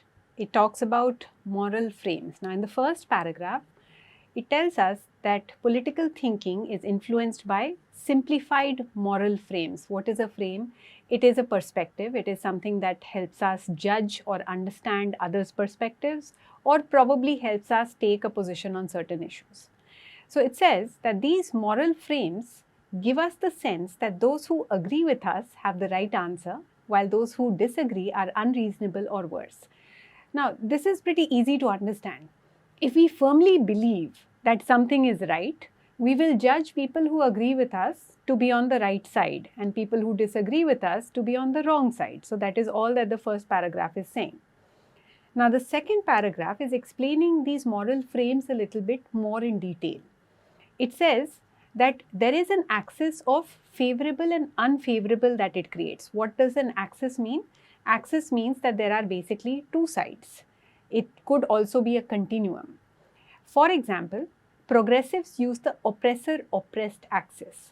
So, when you use an axis and you have two sides to that axis, favorable and unfavorable, you will prefer to be on the favorable side, and you will prefer individuals, institutions, events that are on the favorable side. For example, in the case of the oppressor-oppressed axis, the progressives will see as positive anyone who is on the side of the oppressed, whereas they will see as negative anyone who is on the side of the oppressor. Similarly, conservatives view most favorably the institutions that they believe constrain and guide people towards civilized behavior. Why? Because they use the civilization and barbarism axis. Now, when we say something is civilized, it means that we believe it to be proper or the correct way for humans to behave. When we call something or someone barbaric, it means that it is not the proper way to behave for humans. So, the conservatives will support anything that guides us towards the civilized behavior or proper or correct behavior, and they will not be in favor of anything that allows us to behave in an uncivilized fashion. And that's pretty much about it. This paragraph is simply telling us that each moral frame sets up an axis of favorable and unfavorable to judge issues, people, institutions, and so on. Now, from this paragraph onwards, the author starts giving us some advice. The advice is that if we have a dominant axis, in other words, if we use one of these types of moral frames or any other, we should try to also understand the moral frames of others. In other words, we should try to see things from another person's perspective. Now, why is that important? According to the author, it's not that we will be easily converted to the other side just because we're trying to understand them. Not that at all. In fact, we may become aware of assumptions that our side makes that others might legitimately question. So basically, when we have a belief, we make certain assumptions. A lot of times, we're not even aware of these assumptions that we're making. But when we're faced with opposition, the other side might question these assumptions. So if we become aware of these assumptions that we're making, which the other side might question, we might actually be able to further strengthen our view or maybe even clarify our view better. So ultimately, it is good to learn the moral frames of others. The next paragraph says that the learning other languages can also help us understand how other people think on political issues. Again, why is this important? Sometimes it is important because there might be certain axes or moral frames that are more suitable in certain types of situations. The last paragraph gives us an example that in the case of the civil rights movement, the oppressor-oppressed axis was actually pretty appropriate. So if we did not understand that axis, we may not really be able to understand what that movement was all about. So basically, we need to try and learn or understand other people's perspectives also. So the main idea here is simply to say that we need to make an effort to understand other people's moral frames for two reasons. Number one, it might help us become aware of our own assumptions that could be questioned. So it could help us strengthen our own point of view. But otherwise also, it could simply just help us understand certain events better, because certain moral frames are probably better to judge certain events, institutions, or political developments. Now let's take a look at the questions, which are not really that difficult. Which of the following best describes the civilization barbarism axis? So we would obviously look at the text to understand what this axis is. Now the key words are highlighted. We have to understand that the civilization barbarism axis is all about behavior. People are expected to behave in the proper fashion for humanity. And anything that allows them to misbehave or not behave properly, therefore will be opposed by the conservatives. Now let's take a look at option 1. The way we are trained to behave affects our peace in life. What I like about option 1 is that it is focusing on behavior, and in a way the conservatives and this axis is also talking about limiting or maybe guiding people to behave in a particular way. So even though it's not a great option, I would say, okay, at least it has some of the right words. Let's keep it for now. The second option says some people are barbaric and should be restrained from public life. This is a bit too extreme. This axis does not mean that people who are not behaving in the proper fashion should be debarred from public life. So option 2 we can eliminate. Third says it is how you behave, not who you are, that makes you acceptable. Now if you remember, these axes are used to judge people who are favorable versus people who are unfavorable. So in a way, behavior is what makes you favorable or acceptable. So let's keep 3 as well, because we're talking about behavior here also. The fourth one, government should play a very heavy role in maintaining law and order. While it does talk about how conservatives favor institutions that they believe will constrain and guide people, they're not necessarily saying that the government should play a role. So ultimately option 4 focuses too much on the government. It could be any other institution that guides you towards civilized behavior. So this can't really be the best description. Option 5 says that every society has to have a harmonious mix of civilized and the barbaric for it to survive. Clearly, this is not something that the axis is going to support. The moment it's an axis, it tells us that we will look upon certain things as favorable and other things are unfavorable. We're not looking for the right mix. We are clearly trying to promote those favorable things. So option 5 is not the best description of the axis. Now we go back to our 2 options that we have kept so far. Option 1, the way we are trained to behave affects our peace in life. Now the thing is that this axis clearly talks about how certain types of behavior are more civilized and how certain types of behavior are uncivilized and therefore not favorable. But nowhere does the axis talk about promoting peace. So we can eliminate option 1. The third one clearly relates to that idea that the moral frames we use, including the civilization barbarism axis, make certain people favorable and certain people unfavorable. We like people who are civilized. We don't like people who behave in what we think is uncivilized behavior. So yes, it is your behavior that makes you acceptable. Therefore, option 3 is our answer.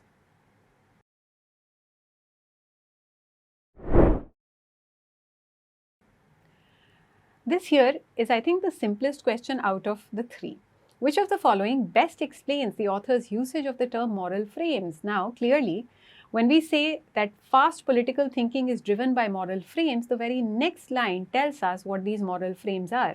These moral frames help us decide what is right and wrong. People who agree with us are right, people who disagree with us are wrong. That's pretty much it. Now, if we understand this, the answer is very simple. Option 1, the frames give those who believe in them the right to question others' behaviors. It doesn't confer a right. It just makes you question others' behaviors.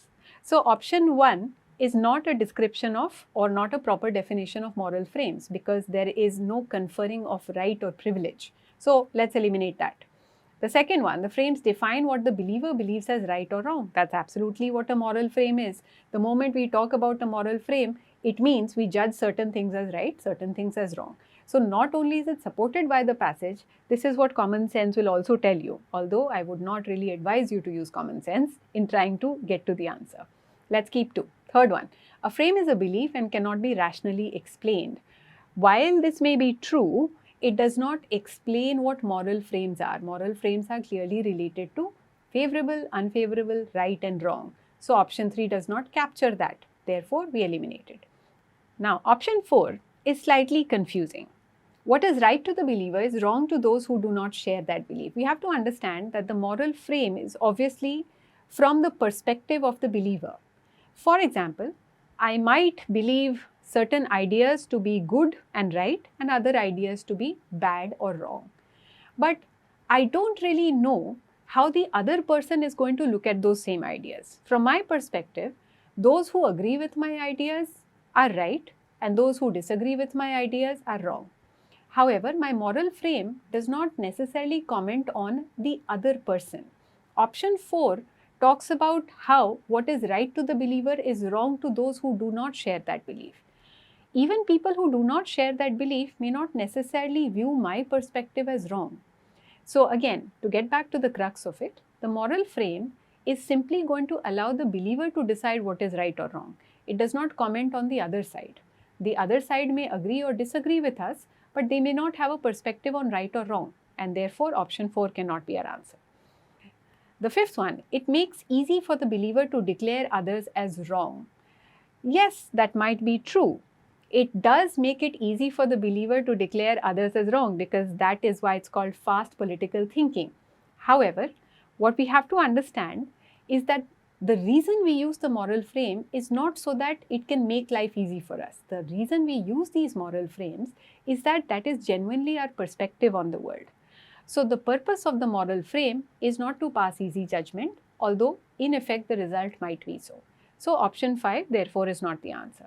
We come back to option 2. The whole deal with the moral frame is that it allows us to judge right and wrong. So option 2 becomes our answer.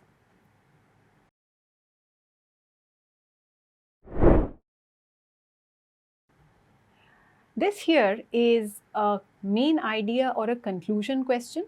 So when it says which of the following can best be concluded from the above passage, we could think about it in terms of what is the main point that the author wants to drive home.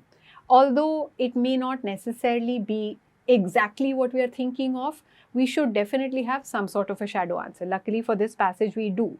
So our shadow answer was that understanding others' moral frames can help us in two ways. One, it can also make us aware of our own assumptions that are questionable, and it could also just broaden our understanding of certain issues.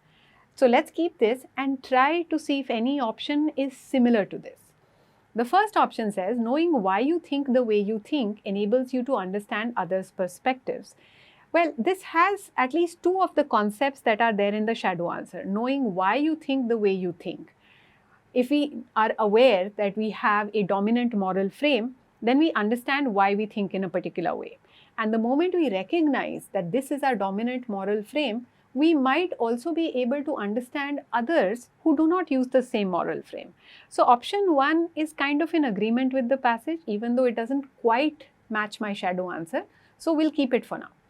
The second one, I think this is easy to eliminate because of the word most. Most controversial issues can be simplified into 3 axes. I don't think that the passage says that anywhere. So be careful of superlatives and comparatives. Let's eliminate the second option. The third one, the assumptions we hold leads to our dominant axis. While this may be true, it does not deal with the main idea. And since this is a conclusion question, we should kind of reel back to that main idea ultimately, which is about understanding others' perspectives. So option 3 is limited, though it might be true. The fourth one, issues can be solved by looking at them from the right axis and questioning the assumptions.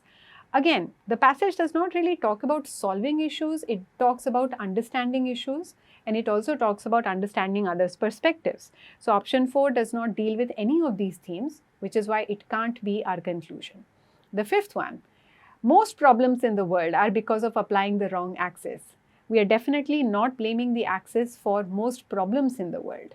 So ultimately, the word most should give you a clue that this is also not your answer. So our answer will have to be option 1. Again, please remember that the shadow answer you might have may not be perfect, but it might still guide you to the right answer.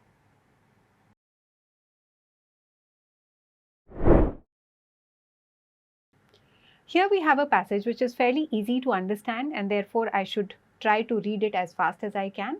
Keep an eye on the thought flow and the main idea as always. So we will read each paragraph and try to understand the key point being made there. In the first paragraph, the author is trying to say that there is the problem of unrecognized ignorance that visits us all. And then the author is saying that we should not think of ignorance as being uninformed, rather it is being misinformed. And this is the theme that dominates this passage. So the key point in the first passage is that ignorance is not lack of information, but being misinformed. And of course, when you say that you are misinformed, it means that you have the wrong information. It does not mean you don't have any information. The second paragraph again explains this idea further, that an ignorant mind is not a spotless empty vessel. Now, we're saying that this clutter is an unfortunate byproduct of one of our greatest strengths. So what is this strength?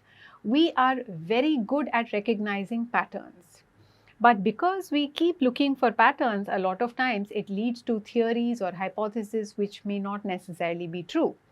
And then it says that the problem is that a lot of times when we have these ideas or theories, it looks like it is the truth. And because it looks like it is the truth, we don't really question it. We are not skeptical about it. And this can lead to dangerous consequences. What is the danger?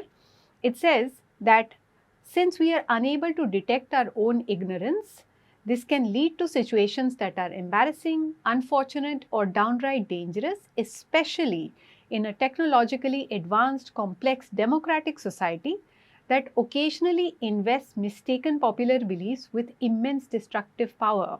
So, if you put forth a theory or a viewpoint that you firmly believe to be correct, because this viewpoint can reach a lot of people and a lot of people can comment and respond to it, therefore it might have destructive potential in today's day and age.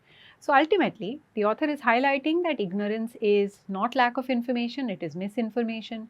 Then the author is saying that this misinformation is actually a result of one of our greatest strengths, which is the fact that we recognize patterns. And finally, the fact that when we believe all of these misinformed ideas to be true, it can lead to negative consequences in society. Let's look at the last paragraph. Because of the way we are built and because of the way we learn from our environment, we are all engines of misbelief. Now later on there is a question about it. Why are we saying that we are engines of misbelief? It means that we generate these beliefs on our own. Why? We have already talked about it in the previous paragraph. We tend to recognize patterns, and based on those patterns we draw certain conclusions and we believe them to be true because they have the look and feel of truth. So ultimately what we are saying is that we need to be able to look into how our mental processes are flawed, and if we can understand these flaws, then maybe we'll have a better shot at understanding the truth, not only at an individual level but also at a societal level. So the main idea for this passage is that we tend to make mistakes, and a lot of times we are unaware of our own ignorance or misinformed views. So if we are able to recognize that we are liable to make mistakes, it will perhaps lead us to the truth. Let's take a look at our questions now. Now the first one is a pretty straightforward question. Which of the following statements is not true about an ignorant mind? So we will obviously have to work with the options. An ignorant mind is often filled with unfounded and misguided distractions. Well, paragraph 2 does tell us that it is full of life experiences, theories, facts, intuitions, strategies, algorithms, heuristics, metaphors, and hunches. So yes, there are a lot of things that are cluttering our brains which do not really have any basis in reality. They may be unfounded. So the first one seems to be true more or less, even if I may not find the exact words in the text. Let's eliminate option 1. The second one, an ignorant mind succumbs to illusionary pattern detection. Well, in a way, yes, because it says that the clutter is an unfortunate byproduct of one of our greatest strengths as a species. We are unbridled pattern recognizers and profligate theorizers. We tend to study patterns and come up with theories. And after that, we tend to also be creative in our storytelling. We might maybe add a little more spice to those theories and then share that information, which of course can have disastrous consequences. But the second one is kind of true because our minds do succumb to illusionary pattern detection. So let's eliminate option 2. An ignorant mind theorizes without robust evidence. When it says that we are unbridled or uncontrolled pattern recognizers and profligate theorizers, it means that we theorize a lot even when there is no need or no support for those theories. So the third one is supported. An ignorant mind is unaware of its own limitations. It clearly says that these hunches have the look and feel of useful and accurate information. And after that, it clearly tells us that we have an inability to detect our own ignorance, if you look at the last sentence here in the text that we have on the screen. So clearly, fourth is supported. An ignorant mind often fuels skepticism. Now, when we believe that something that we know is true, for example, when we say that these hunches, algorithms, metaphors, whatever clutters our mind, all of this has the feel of useful and accurate knowledge. It means that our minds are not likely to question it. We firmly believe that we have the right information. And it is because of that that we are unaware that we're actually ignorant or misinformed. So an ignorant mind does not fuel skepticism. It actually gets rid of doubt by coming up with all of these theories and hunches and so on, which make us feel as if we actually know. So the fifth one is not given in the passage. It's definitely not supported. Also, you need to know the meaning of the word skepticism. It means fuels doubt or uncertainty, and that it definitely does not do. So option 5 is our answer.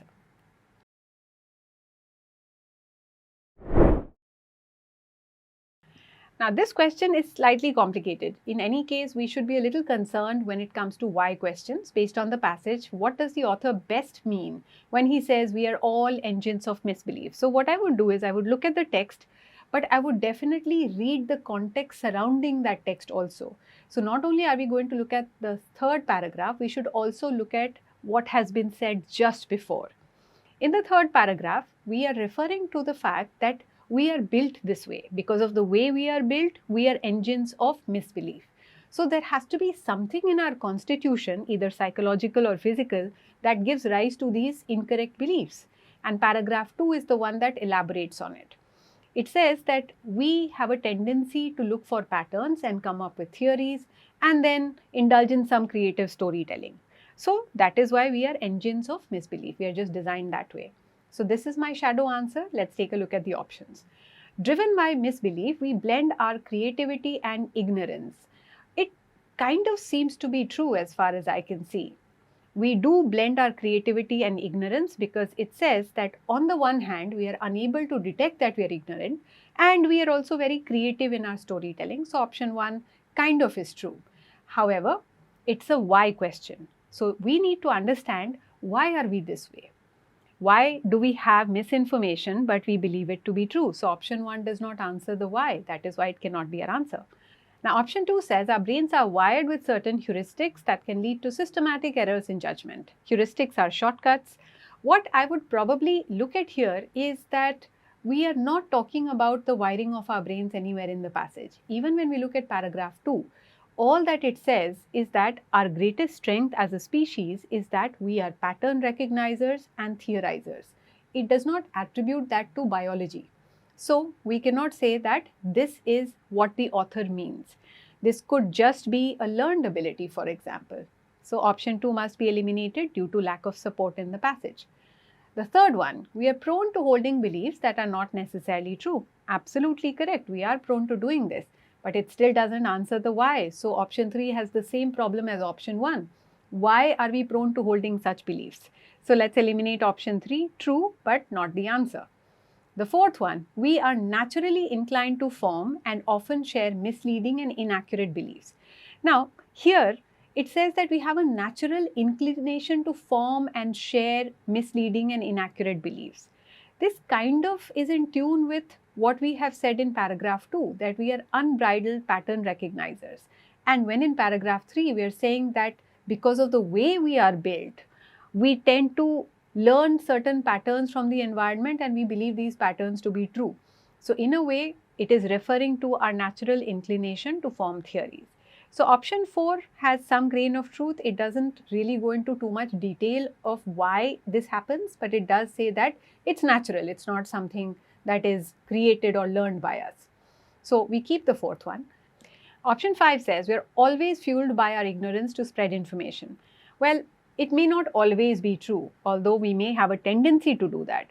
So I would eliminate option 5, not only for the word always, but also for the fact that it doesn't explain why we have a tendency to do this. Is it something wrong with our brains? Is it something that we learn? Is it something that society makes us do? So option 5 is not our answer. Option 4 gives us part of the reason. We have a natural inclination to do this, which is very similar to what the author is referring to when the author says we are all engines of misbelief. Engines means that we are kind of designed in that particular way. So option 4.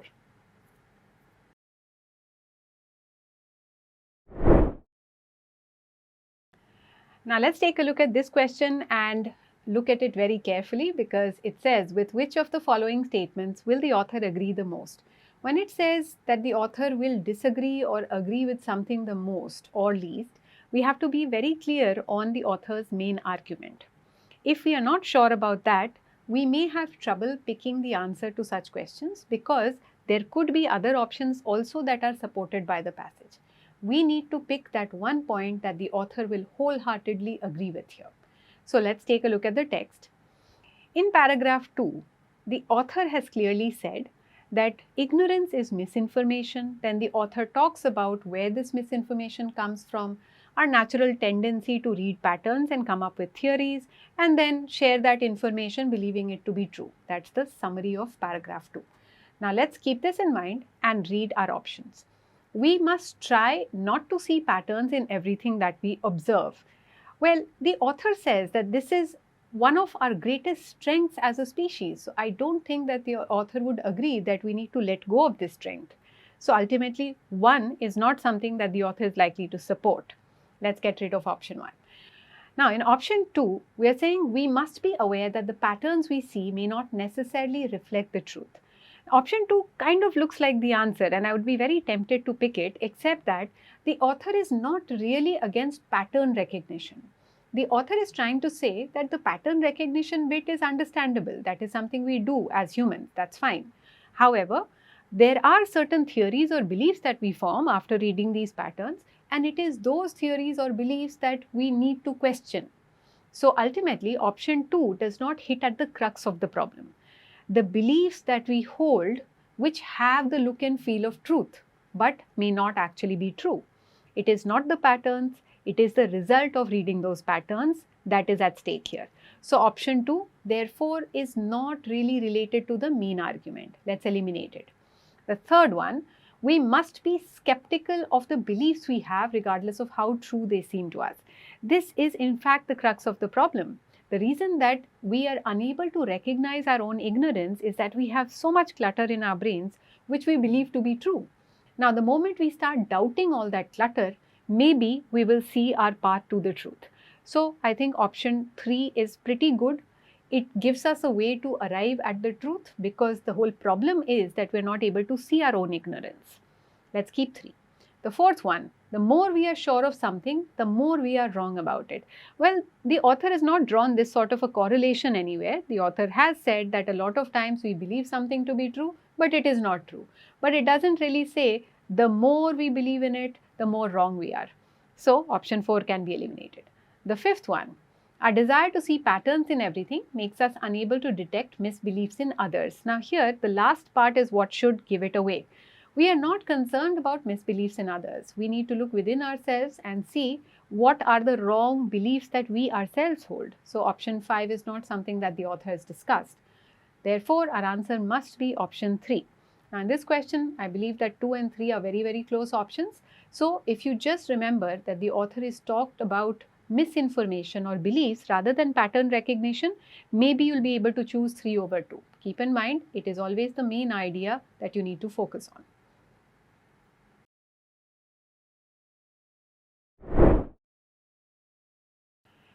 Let's take a look at this passage. It's fairly easy because it talks about vaccination, something that we're all familiar with. Now, it has an interesting take on vaccination. It talks about collective vaccination, of course, but it says that we need to think of vaccination as kind of a banking of immunity. So when people get themselves vaccinated, they are kind of making deposits in this bank. And when there are people who do not have the same levels of immunity, we kind of donate immunity to them. How does this happen? This happens by this thing called herd immunity. It says this is the principle of herd immunity, and it is through herd immunity that mass vaccination becomes far more effective than individual vaccination. So ultimately, what we are saying here is that vaccination is somewhat similar to banking, in which vaccinated individuals contribute to collective protection, in other words, herd immunity. In the second paragraph, we are saying that a particular vaccine can actually fail to produce immunity in an individual. So vaccines may not always work at an individual level, and I think a lot of us have seen that during the pandemic as well.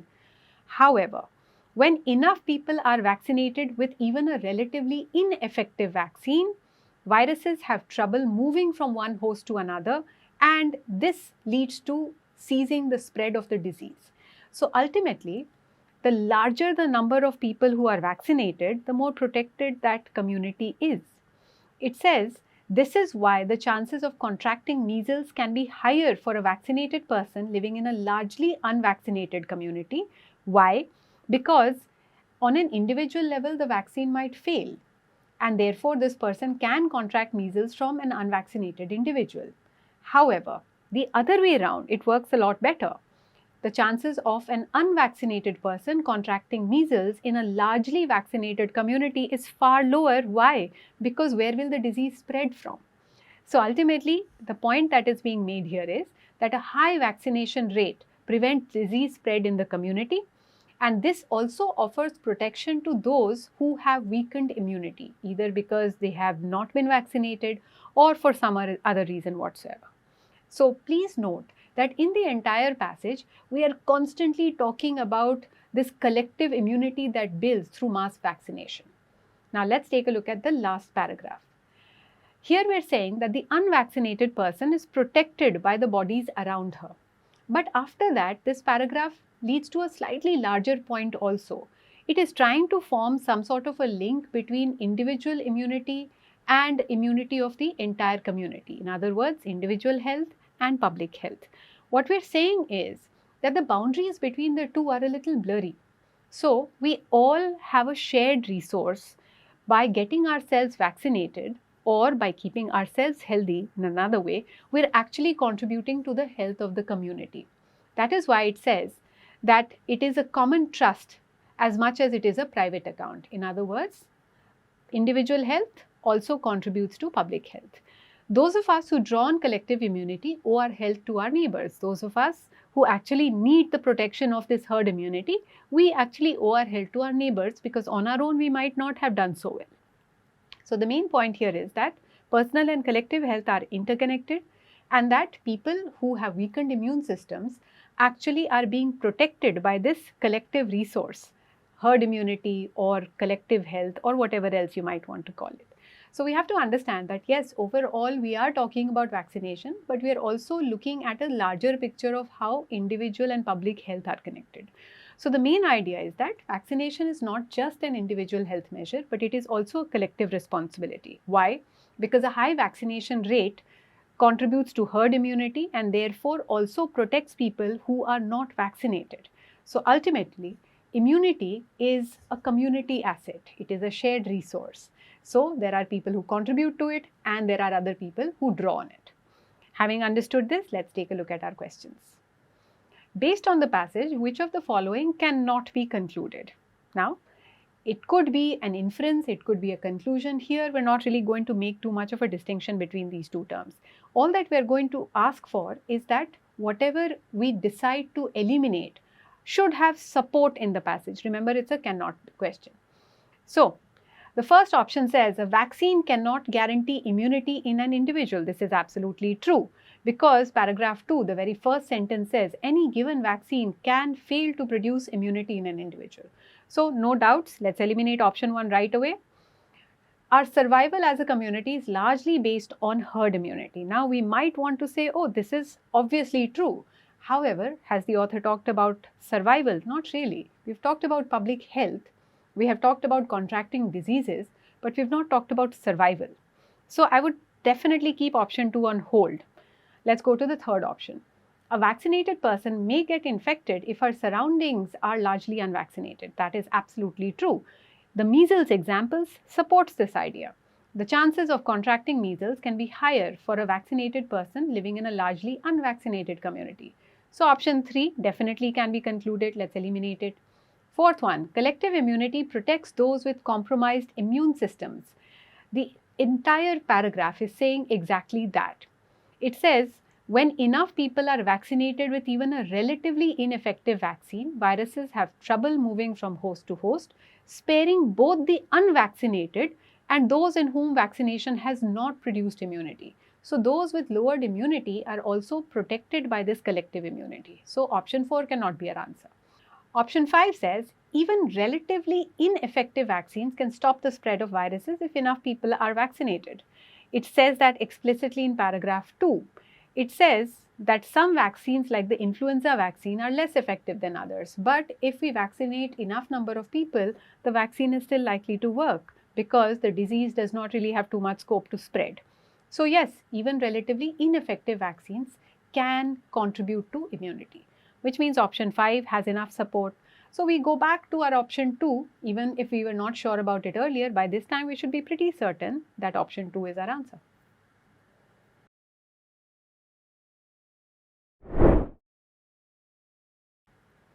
Here we have a why question. So for all such questions, we need to look at the text, we need to form an answer in our minds, and then we look at the options. Why does the author think about vaccination as a banking of immunity? Now this has been mentioned in paragraph 1. So we have to read the context to understand why this has been said.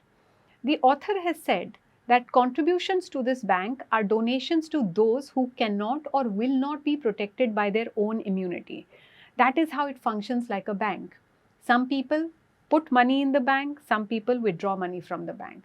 So those who are vaccinated are contributing to the bank.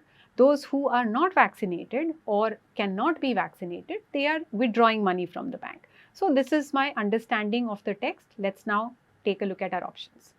Because it creates a reserve of immunity within a person's immune system. The banking of immunity talks about how it is contributing to herd immunity collectively. So it is not about individual health. Therefore, option 1 does not really explain it. Option 1 focuses on a person's immune system, whereas we are talking about collective immunity. So let's get rid of this one. Because when somebody is vaccinated, it is a deposit of protection against a particular disease. Now, this has all the right words, a deposit of protection against a particular disease, but it doesn't explain how it is community banking. So you have to understand the context in which this has been mentioned. This banking concept is related to the health of the community. It is not related to the health of an individual. We have to talk about how when people get vaccinated, they're contributing to public health because they're allowing other people to draw upon a collective resource. So option 2 does not really cover that collective health idea. It doesn't say how some people can actually help others remain healthy even if they're not vaccinated. So option 2 cannot be our answer. Third one, because different vaccines contribute to a diverse portfolio of immune defenses. Now, they are deliberately using these terms because they want you to fall for words like diverse portfolio, since we're talking about banking and whatnot. But you have to understand again that we are still not explaining the whole aspect of how certain individuals, by making deposits in the bank, are contributing to public health. And they're also protecting the others whose immunity might be compromised. So option 3 again cannot be our answer.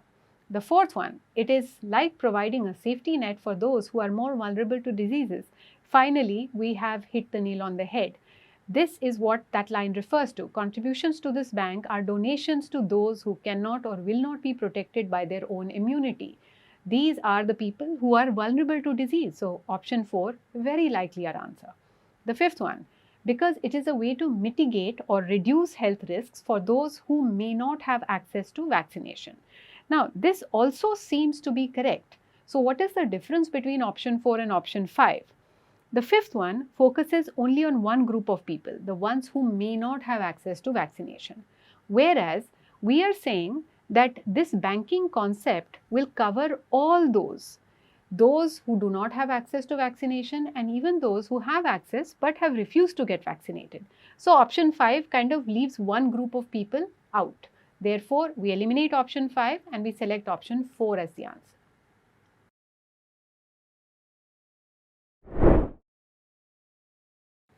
Now here we have another somewhat challenging question based on the last paragraph of the passage. Which of the following would the author best agree with? When I said challenging, it is challenging because the options are pretty close, but there is a technique. Please remember that whenever it asks you what will the author most agree with or best agree with, you need to go back to the main idea.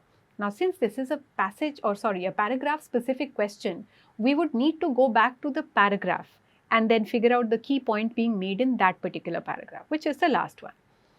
In paragraph 3, we have talked about the linkages between private and public health. When we say private and public health, we're not talking about government versus private sector, individual health and community health. That's what we are talking about.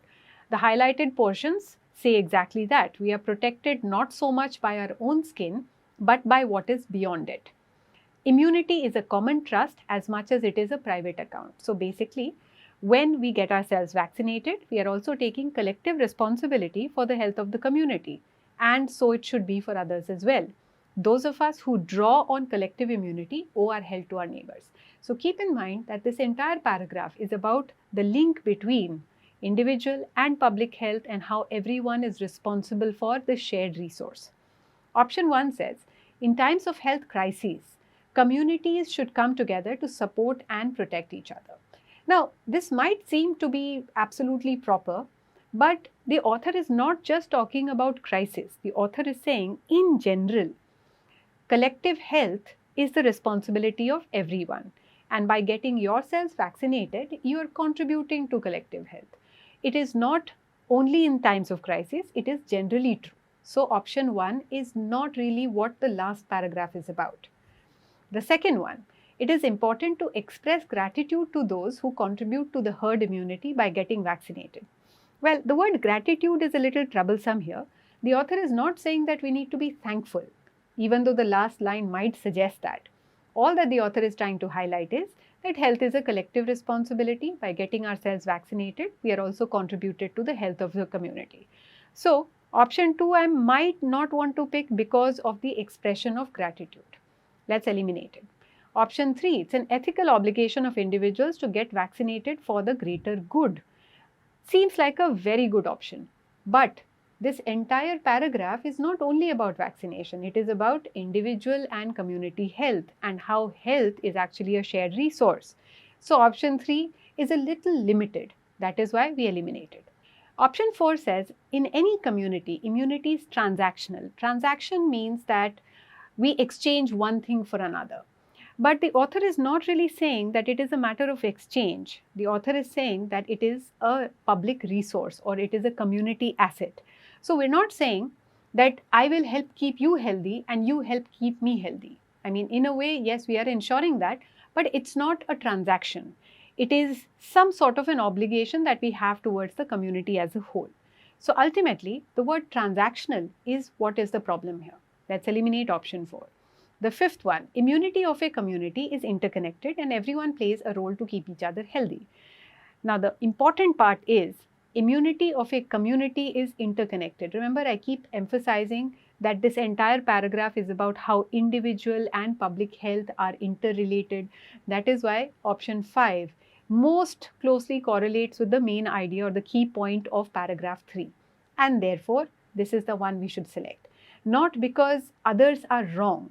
The others are almost correct, but they don't highlight the key point that the author is making, which is the interconnectedness between these two things. So, slightly challenging question. If you get this one wrong, completely understandable, but let's try to follow the right technique even in the case of challenges.